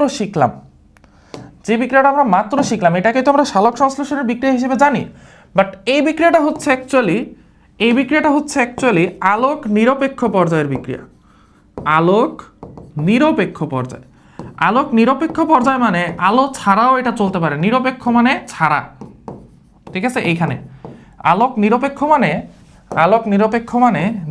মানে হচ্ছে ছাড়া, মানে আলোর সাহায্য ছাড়াও সে চলতে পারে। আলোক নিরপেক্ষ পর্যায়ের বিক্রিয়াটা কি ভাইয়া? ওই যে 6CO2 প্লাস 12, দেখছো ভাইয়ারা কিন্তু মাঝে মাঝে ভুল হয়ে যায়, 12H2O, এখান থেকে তৈরি হবে C6H12O6 প্লাস তৈরি হবে 6H2O প্লাস তৈরি হবে 6O2। ওকে, আচ্ছা এখন এই জায়গাতে দেখছো ভাইয়া খুব সচেতনভাবে প্রভাবকটাকে এড়াই গেছে, তাই না? কেন হচ্ছে ভাইয়া প্রভাবকটাকে এড়াইলাম, তোমরা কি কেউ বলতে পারো? কারণ এইখানে প্রভাবক হিসেবে সরাসরি আলো কাজ করে না। আমরা যে এই বিক্রিয়াটা লিখি না, এই বিক্রিয়াটা সায়েন্টিফিক্যালি যদি আমরা ঠিকমতো ধরতে চাই, তাহলে এইখানে সরাসরি আলো প্রভাবক হিসেবে ইউজ করে না, বসে না। প্রভাবক হিসেবে সরাসরি কে বসে জানো ভাইয়া? প্রভাবক হিসেবে সরাসরি বসে হচ্ছে এটিপি, NADH2। এগুলো কি? এগুলো হচ্ছে ওই যে শক্তি পরিমাপের একক, এরা হচ্ছে এখানে প্রভাবক হিসেবে বসে। এখন বলবা ভাইয়া এটিপি NADH2 কোথা থেকে আসলো, তাই না? এটা তো কোশ্চেন, এটিপি NADH2 কোথা থেকে আসলো? এই যে এইখান থেকে আসলো, এটিপি NADH2। এরা কোথা থেকে আসলো বলো তো? এরা আসলো হচ্ছে এই যে এইখানে সালোক সংশ্লেষণের প্রথম স্টেপ, যেটা আলোক নির্ভর পর্যায়, মানে আলোর উপর নির্ভরশীল পর্যায়। খুবই ইজি, আলোর উপর নির্ভরশীল পর্যায়। আলোক নির্ভরশীল পর্যায়ে ভাইয়া কি হয়? হচ্ছে এখানে ADP, অ্যাডেনোসাইন ডাইফসফেট। ডাই মানে দুই, দেখো অ্যাডেনোসাইন ডাইফসফেট, এই ডাই কথাটার মানে হচ্ছে দুই, ঠিক আছে। আর ফসফেট মানে হচ্ছে ফসফেট, ফসফেটের সংকেত হচ্ছে এটা PO4 3-, এটাকে বলা হয় ফসফেট, ঠিক আছে, ফসফেট। ওকে, সো এখানে দুইটা ফসফেট আছে। আর অ্যাডেনোসাইন ট্রাইফসফেটে ভাই দেখো এটার নাম হচ্ছে ট্রাইফসফেট। ট্রাই মানে হচ্ছে তিন, এখানে তিনটা ফসফেট আছে। সো বেসিক্যালি এখানে যে জিনিসটা হয় খুবই সহজ, এখানে দুইটা ফসফেট আছে প্লাস এখানে একটা ইনঅর্গানিক ফসফেট, মানে অজৈব ফসফেট, জৈব ফসফেট না, অজৈব ফসফেট। আইতে ইনঅর্গানিক বা অজৈব, অজৈব মানে যেটা জীব দেহে পাওয়া যায় না, এরকম একটা ফসফেট। এই যে এই ফসফেট আমরা হচ্ছে অ্যাড করব, তাহলে দুইটা ফসফেটের সাথে আরো একটা ফসফেট অ্যাড করলে তিনটা ফসফেট হয়ে যায়, সেটাই হচ্ছে এই অ্যাডেনোসাইন ট্রাইফসফেট, ঠিক আছে। এবং এখানে শুধু অ্যাডেনোসাইন ডাইফসফেটকে এটিপিতে পরিণত করা হয় না, এখানে আরো একটা জিনিস করা হয়। এখানে NAD কে তোমার NADH2 তে পরিণত করা হয়, ওই যে ওইটাতে NADH2। এবং এই জায়গাটাতেই হচ্ছে আমাদের সেই সবার পরিচিত আলো কাজ করে। আমরা জানি যে কোনো বিক্রিয়া ঘটাইতে হলে কি লাগে? আলো লাগে। এই বিক্রিয়াতে হচ্ছে আলো এসে এই যে এই শক্তি মুদ্রা তৈরি করে, এই শক্তি মুদ্রাগুলো হচ্ছে আলোক নিরপেক্ষ পর্যায়ে ইউজ হয়। এবার একদম ক্লিয়ার যে আমাদের শরীরে থাকে হচ্ছে ADP, NAD, এগুলোর মধ্যে কোনো শক্তি জমা থাকে না। এরা কি করে? আলোর সাহায্যে ফসফেটের সাথে যুক্ত হয়ে NADH2 ATP তৈরি করে, এবং সেই NADH2 ATP হচ্ছে আলটিমেটলি আমাদের এই আলোক নিরপেক্ষ পর্যায়ে হচ্ছে ইউজ হয় আমাদের কিসে? আমাদের সালোক সংশ্লেষণের বিক্রিয়া ঘটাইতে, ঠিক আছে। তাহলে এখানে ক্লিয়ার?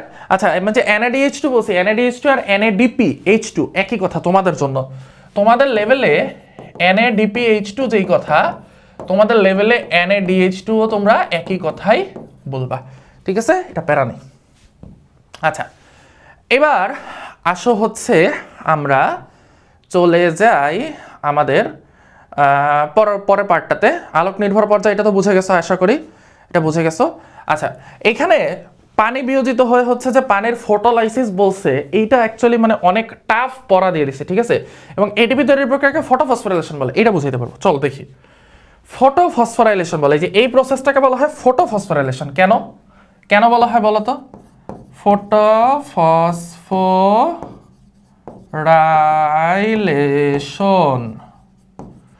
ফটো মানে হচ্ছে আলো, ফসফো মানে হচ্ছে ফসফেট, আর রাইলেশন মানে হচ্ছে যুক্ত করা। এখানে কি হচ্ছে, আলোর সাহায্যে হচ্ছে ফসফেটকে যুক্ত করা হচ্ছে না, আলোর সাহায্যে ফসফেটকে যুক্ত করা হচ্ছে, এই কারণে এটার নাম ফটোফসফোরাইলেশন। এবং এই ফটোফসফোরাইলেশনের সময় যে তোমাদের মনে একটা কোশ্চেন চলে আসছে না যে ভাইয়া দেখেন এখানে NAD আছে আর এখানে NADH2 আছে, এটা কেমনে হইলো, হাইড্রোজেন কই থেকে আসলো? এই হাইড্রোজেনটা আসে অ্যাকচুয়ালি পানিকে ভেঙে, এই যে পানি আছে না, পানিকে ভেঙে হচ্ছে এখানে অক্সিজেন তৈরি হয় আর হাইড্রোজেন পরমাণু তৈরি হয়। কিভাবে? এখানে দুইটা হাইড্রোজেন ভাঙে, ঠিক আছে, দুইটা পানি ভাঙে, দুইটা পানি ভাঙলে এখানে 4টা হাইড্রোজেন প্লাস আর একটা অক্সিজেন অণু পাওয়া যায়। এই যে এই অক্সিজেন অণুটাই হচ্ছে তোমার এই অক্সিজেন অণু। ওই যে বলছিলাম না যে পানি থেকে হচ্ছে অক্সিজেন তৈরি হয়, এই পানির অক্সিজেনটা হচ্ছে অ্যাকচুয়ালি এই অক্সিজেন। আর এই যে 4টা হাইড্রোজেন প্লাস আছে না, এই 4টা হাইড্রোজেন প্লাস হচ্ছে এই NAD এর সাথে অ্যাড হয়ে যায়। বুঝতে পারছো? খুবই সহজ। এই যে এখানে এই যে পানিটা ভাঙলো, এখানেও কে কাজ করে? এখানেও হচ্ছে আলো কাজ করে। এই জন্যই এটাকে বলা হয় পানির ফটোলাইসিস। বলছি না একটু আগে, লাইসিস মানে ভাঙা আর ফটো মানে হচ্ছে আলো। তাহলে ফটোলাইসিস মানে হচ্ছে আলোর সাহায্যে পানিকে ভাঙা। তাহলে আই গেস এই জায়গাটা তোমাদের ক্লিয়ার হয়ে গেছে। আলোক নির্ভর পর্যায়টা ক্লিয়ার হয়েছে না? হোপফুলি ক্লিয়ার হয়েছে। এখন আলোক নিরপেক্ষ পর্যায়ের 3টা চক্র আছে, মানে 3 ভাবে আলোক নিরপেক্ষ পর্যায়ে এই বিক্রিয়াটা ঘটতে পারে। কি কি? তাহলে চলো আমরা আলোক নিরপেক্ষ পর্যায়ে চলে যাই। আলোক নিরপেক্ষ পর্যায় 3 ভাবে হচ্ছে এই বিক্রিয়াটা ঘটতে পারে। কি কি? একটা হচ্ছে C3 চক্র, যেটার আরেকটা নাম হচ্ছে ক্যালভিন চক্র। আরেকটা হচ্ছে C4 চক্র, সেটার নাম হচ্ছে হ্যাচ ও স্ল্যাক চক্র। হ্যাচ ও স্ল্যাক। আরেকটা হচ্ছে ক্যাম চক্র বা ক্রেসলুসিয়ান অ্যাসিড মেটাবলিজম। কি নাম? ক্রেসলুসিয়ান অ্যাসিড মেটাবলিজম। ঠিক আছে, এই 3টা স্টেপের মাধ্যমে হচ্ছে, মানে 3টা চক্রের মাধ্যমে 3 প্রক্রিয়ায় আমাদের আলোক নিরপেক্ষ পর্যায় ঘটতে পারে।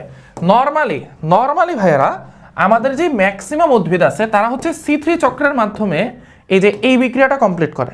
C3 চক্রের মাধ্যমে কিছু কিছু উদ্ভিদ, মাইনর কিছু উদ্ভিদ হচ্ছে, মানে খুব কম পরিমাণের কিছু উদ্ভিদ হচ্ছে C4 চক্রের মাধ্যমে করে।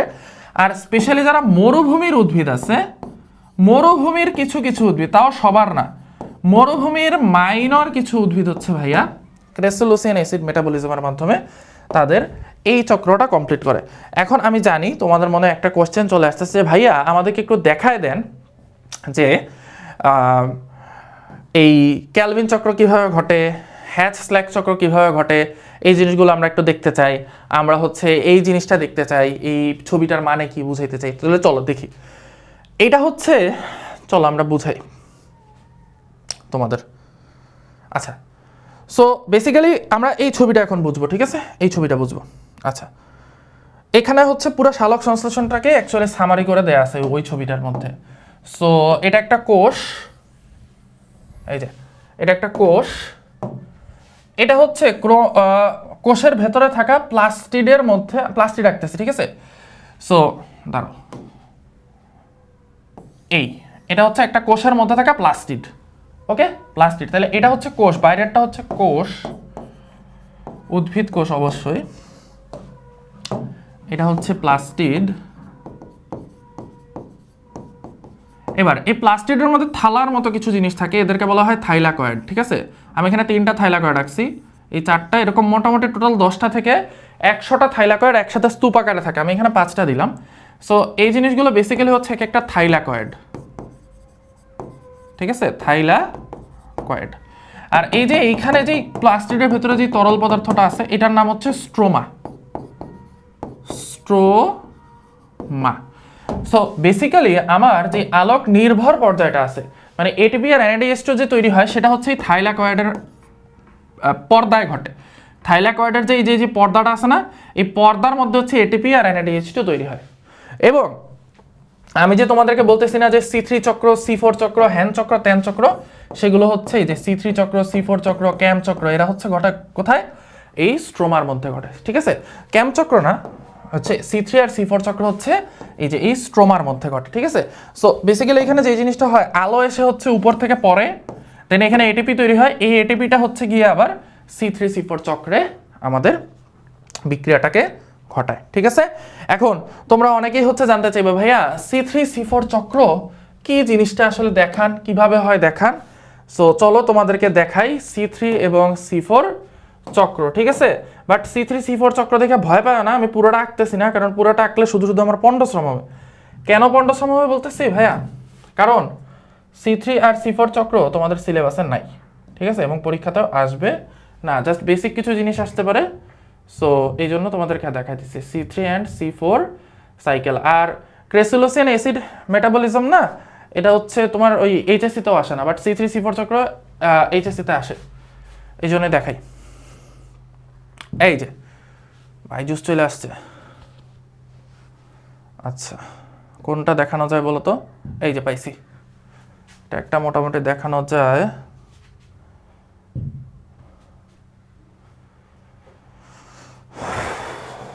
কোথায় কুকিজ? এই যে ছবিটা বড় করা যায় না? এই যে এটা হচ্ছে ক্যালভিন চক্র, ঠিক আছে? C3 চক্র, এটার আরেকটা নাম হচ্ছে ক্যালভিন চক্র। এখানে বেসিক্যালি যে জিনিসটা হয় আমি বলি, ঠিক আছে? সো কনফিউজড হয় না? আচ্ছা দাঁড়াও, আরও সহজ একটা ছবি নেই, এটা তো কনফিউজড হওয়ার পসিবিলিটি আছে। আমরা শুধু C3 সাইকেল আগে দেখি, অনলি C3 সাইকেল। আমাদের এটা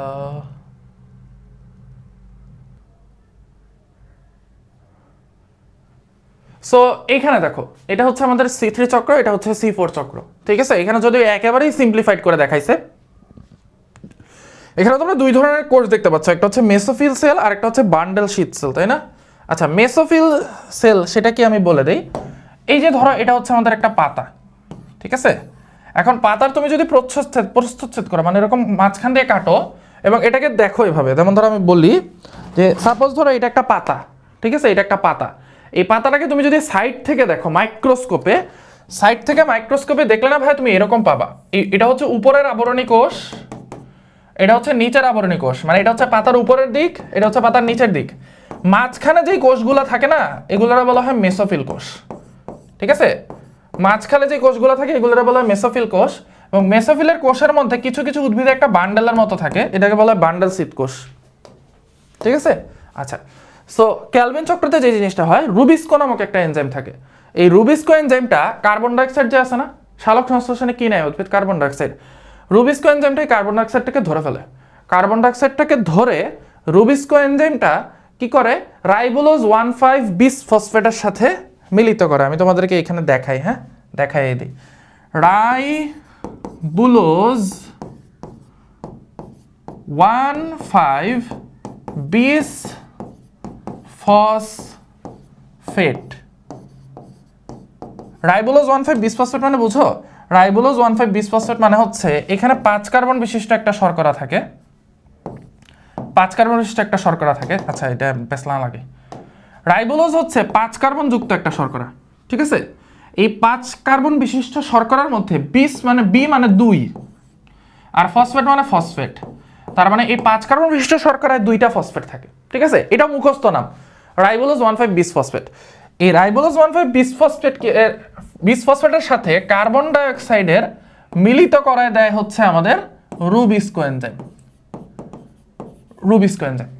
তাহলে কোষের ভেতরে ওই যে আমরা দেখালাম না থাইলাকয়েড না, সরি স্ট্রোমা দেখাইলাম না, স্ট্রোমা, এই স্ট্রোমার মধ্যে ভাইয়া অলরেডি থাকে হচ্ছে রাইবোলোজ 1,5 বিস ফসফেট এবং এটার সাথে কার্বন ডাইঅক্সাইডের মিলন করা হচ্ছে রুবিস্কো এনজাইম। এখন দেখো এখানে 5টা কার্বন আর এখানে 1টা কার্বন, টোটাল কত হয়? 6টা কার্বন। এই 6 কার্বন যুক্ত কিটো অ্যাসিড হচ্ছে তৈরি হয় বিক্রিয়ার ফলে। এবার 6 কার্বন বিশিষ্ট কিটো অ্যাসিড, এটা হচ্ছে একটা অস্থায়ী অ্যাসিড। অস্থায়ী মানে এটা, এই অ্যাসিডটা হচ্ছে বেশিক্ষণ অ্যাসিড হিসেবে থাকতে পারে না, এটা সাথে সাথে ভেঙে যায়। এটা ভেঙে গিয়ে কি তৈরি করে জানো? সেটা হচ্ছে এই যে তোমাদের বইয়ের মধ্যে দেয়া আছে, কোথায় দাঁড়াও, এটা খুলি, বোর্ডটা মাঝে মাঝে খুব স্লো হয়ে যায়। সেটা হচ্ছে এই যে 3 কার্বন বিশিষ্ট ফসফোগ্লিসারিক অ্যাসিড। দেখো কি হয়, কিটো অ্যাসিডটা ভেঙে তৈরি করে হচ্ছে ফসফোগ্লিসারিক অ্যাসিড, এবং এই ফসফোগ্লিসারিক অ্যাসিড হচ্ছে 3 কার্বন বিশিষ্ট। তাহলে ভালো করে খেয়াল করে দেখো ভাইয়া, এখানে 6 কার্বন আছে আর এখানে 3 কার্বন আছে, তাহলে এটা কয় অণু হওয়া লাগবে? এটা 2 অণু। তাহলে এখানে তৈরি হয় 2 অণু ফসফোগ্লিসারিক অ্যাসিড। এবং এইভাবে হচ্ছে আরো বিশাল চক্র চলতে থাকে, সেটা আমি আর দেখাইলাম, তোমাদের লাগবে না। বাট এখানে তোমাদের যেটা লাগবে, রুবিস্কো হচ্ছে পৃথিবীর সবচেয়ে গুরুত্বপূর্ণ এনজাইম, কারণ এই রাইবোলোজ 1,5-বিসফসফেটের মধ্যে কার্বন ডাইঅক্সাইড অ্যাড করে এই রুবিস্কো। দেন এই ফসফোগ্লিসারিক অ্যাসিড হচ্ছে C3 চক্রের প্রথম স্থায়ী পদার্থ, তার মানে এই জিনিসটা নিজে নিজে ভেঙে যায় না। বাট রাইবোলোজ 1,5-বিসফসফেট কার্বন ডাইঅক্সাইড মিলে যে কিটো অ্যাসিড তৈরি করে সবার প্রথম যৌগ যেটা C3 চক্রের, সেটা কিন্তু নিজে নিজে ভেঙে যেতে পারে, কারণ এটা অস্থায়ী অ্যাসিড। আর 2 অণু ফসফোগ্লিসারিক অ্যাসিড হচ্ছে নিজে নিজে ভেঙে যায় না, এই কারণে এটা হচ্ছে স্থায়ী পদার্থ, প্রথম স্থায়ী পদার্থ। সো এটা ইম্পর্টেন্ট, এটা হচ্ছে প্রথম স্থায়ী পদার্থ। এবং C3 চক্রের প্রথম স্থায়ী পদার্থটা যেহেতু 3 কার্বন বিশিষ্ট, এই জন্যই ভাইয়া এটাকে বলা হয় C3 চক্র। ঠিক আছে, C3 চক্র। এবং যে সকল উদ্ভিদে C3 চক্র ঘটে তাদেরকে বলা হয় C3 উদ্ভিদ। এরপরে আরেকটা আছে হচ্ছে C4 চক্র। C3 চক্র যেরকম প্রথম যে স্থায়ী যৌগ সেটা দেখছো ফসফোগ্লিসারিক অ্যাসিড 3 কার্বন বিশিষ্ট, C4 চক্রে তাহলে বলো প্রথম স্থায়ী পদার্থ যেটা সেটা 4 কার্বন বিশিষ্ট হবে, এবং সেটা হচ্ছে অক্সালো অ্যাসিটিক অ্যাসিড। ঠিক আছে, অক্সালো অ্যাসিটিক অ্যাসিড। এবং C4 চক্রের উদাহরণ হচ্ছে মুথা গাছ, নটে গাছ, অ্যামারান্থাস, এগুলো হচ্ছে ভুট্টা আখ, এগুলো হচ্ছে C4 উদ্ভিদ। ঠিক আছে, আর ক্যাম উদ্ভিদ নিয়ে তোমাদের এখানে কোনো আলোচনা করা হয়নি।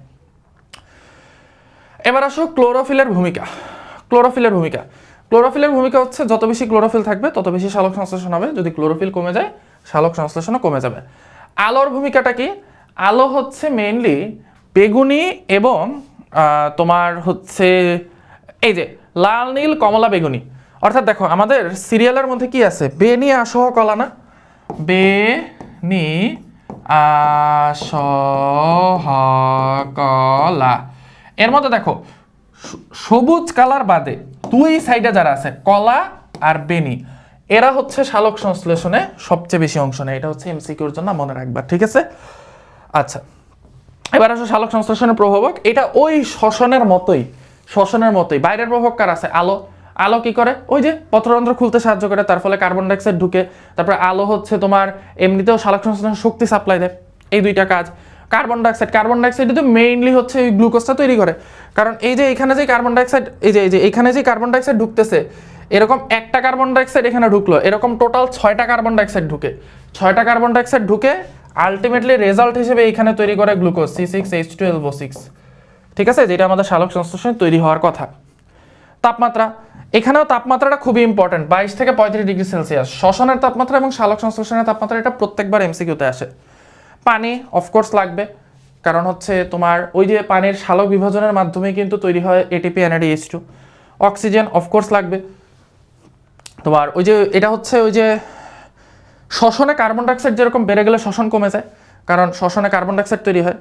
এই জন্য সালোক সংশ্লেষণে যদি পরিবেশে অক্সিজেন বেড়ে যায় তাহলে সালোক সংশ্লেষণ কমে যায়।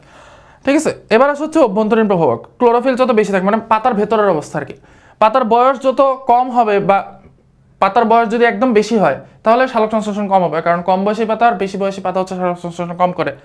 পাতার মধ্যে যদি শর্করা থাকে তাহলে সালোক সংশ্লেষণ কম হবে, কারণ সালোক সংশ্লেষণ তো শর্করাই তৈরি হয়। পটাশিয়াম এনজাইম, পটাশিয়াম হচ্ছে কি করে, পাতা খুলতে সাহায্য করে। ঠিক আছে, পটাশিয়াম হচ্ছে পাতার পত্ররন্ধ্র খুলতে সাহায্য করে, আর পত্ররন্ধ্র না খুললে কার্বন ডাইঅক্সাইড ঢুকবে না, এই কারণে পটাশিয়ামের অভাবে হচ্ছে সালোক সংশ্লেষণ অনেক কমে যায়। ঠিক আছে, আচ্ছা জীবজগতে সালোক সংশ্লেষণের গুরুত্ব খুবই ইম্পর্টেন্ট, এটা প্রতিবার পরীক্ষায় আসে, মানে হটেস্ট, এটা হচ্ছে হটেস্ট টপিক। ঠিক আছে, হটেস্ট যা খুশি বলো, এটাকে খুবই ইম্পর্টেন্ট টপিক। এটা কি, এই যে এটাও এমসিকিউটা ইম্পর্টেন্ট, যে অক্সিজেন গ্যাসের পরিমাণ 20.95 ভাগ, কার্বন ডাইঅক্সাইড গ্যাসের পরিমাণ 0.033 ভাগ।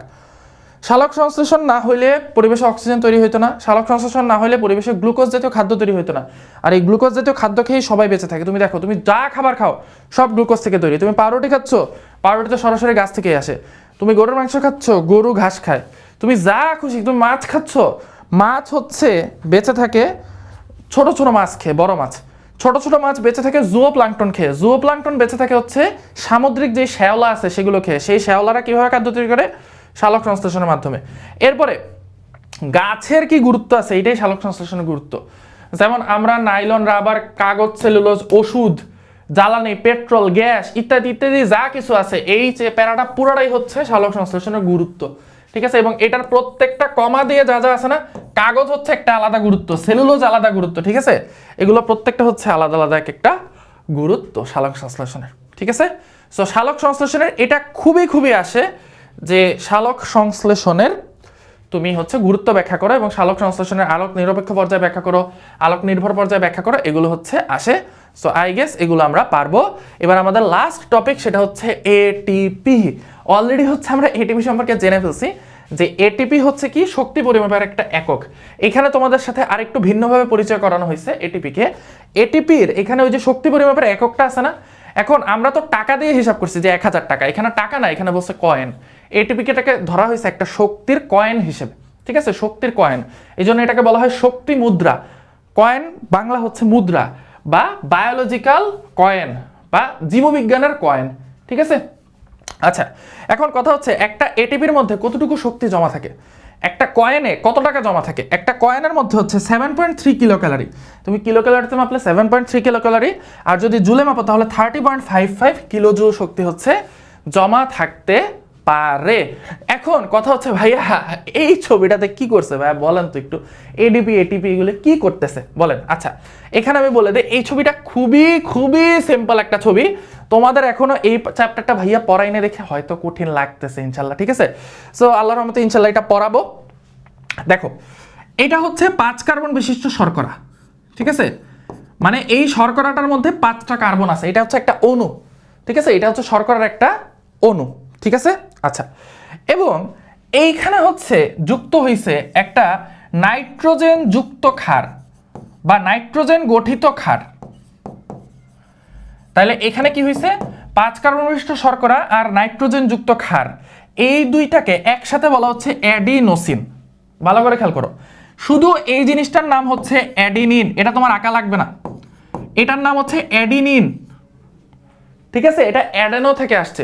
ঠিক আছে, আচ্ছা এটার নাম হচ্ছে অ্যাডেনিন। অ্যাডেনো শব্দটার মানে আমি ভুলে গেছি, এটা ইন্টারটা আছে। ঠিক আছে, আমার এখন এক্স্যাক্টলি মনে আসতেছে না। আমার এই যে 6টা বাজে হচ্ছে রাকিব ভাইয়ের গায়ে হলুদ, রাতে হচ্ছে কক্সবাজার ট্যুর এসএস ফিউচার স্কুলে। ঠিক আছে, আমি এর মধ্যেও ক্লাস নিচ্ছি তোমাদের, যেহেতু তোমরা বলছো ক্লাস দরকার। আচ্ছা সো এখানে হচ্ছে 5 কার্বন বিশিষ্ট শর্করা থাকে, এটার সাথে অ্যাডেনিন যুক্ত হয়ে তৈরি করে অ্যাডিনোসিন। এই অ্যাডিনোসিনের এই যে এই শর্করার সাথে মিলে থাকে 2টা ফসফেট। ঠিক আছে, এই 2টা ফসফেট যে বন্ডের সাথে যুক্ত হয়েছে এটাকে বলা হয় হচ্ছে তোমার বন্ডটার নাম ভুলে গেছি, ফসফেট বন্ড, আরে ছি এটা ভুলে গেলাম। বন্ডটার নাম এই কেউ কমেন্টে থাকলে জানা হতো। এটা খুবই সিম্পল একটা জিনিস ছিল, তোর ভুলে গেছি। আচ্ছা সো এখানে যেহেতু 2টা ফসফেট যুক্ত থাকে এই কারণে এটাকে বলা হয় ডাইফসফেট। ঠিক আছে, ডাইফসফেট। ওকে, ডাইফসফেট। আচ্ছা এখন এই এডিপি থেকে কি হয়, এডিপিকে আমরা যখন আরেকটা ফসফেটের সাথে অ্যাড করি তখন আরেকটা ফসফেটের সাথে অ্যাড করলে এটা হয়ে যায় ট্রাইফসফেট। ঠিক আছে, ট্রাইফসফেট। আর এই যে ডাইফসফেটকে যখন আমরা ট্রাইফসফেট বানাইলাম তখন এটার মধ্যে শক্তি জমা থাকে। এরপরে যখনই হচ্ছে এই এটিপিটা ভেঙে যায়, মানে এটিপির একটা ফসফেট ভেঙে গিয়ে ডাইফসফেটে, তখন হচ্ছে শক্তি বেরোয়। ঠিক আছে, এই কথাটাই এখানে বলছে, সিম্পল, খুবই সিম্পল। ঠিক আছে, ওকে, তাহলে এটা হচ্ছে আমাদের চ্যাপ্টার শেষ। এবং এখানে কি বলছে, এখানে মনে করতে পারো যে ভাইয়া এখানে আপনি বাদ দিচ্ছেন, এখানে তো বিশাল অনেক কিছু বলে ফেলছে। এইখানে যে জিনিসটা বেসিক্যালি বলছে সেটা হচ্ছে আমাদের এই এটিপির শক্তিটাকেই হচ্ছে আমরা ইউজ করতে পারি। আমরা হাসি, কান্না করি, আমরা মাংসপেশি ব্যবহার করি, আমরা কোনো কিছু ফিল করি, আমরা খাবার হজম করি, আমরা নিঃশ্বাস ছাড়ি বা কথা বলি, সব কিছুতেই হচ্ছে এই এটিপির শক্তিটাকে ইউজ করি আমাদের বডির কোষগুলা কাজ করে। সো আই গেস তোমাদের এই চ্যাপ্টারটা অনেক অনেক সহজ হয়ে গেছে ইনশাল্লাহ। নেক্সট কোন চ্যাপ্টার চাও কমেন্ট বক্সে আমাকে জানাও।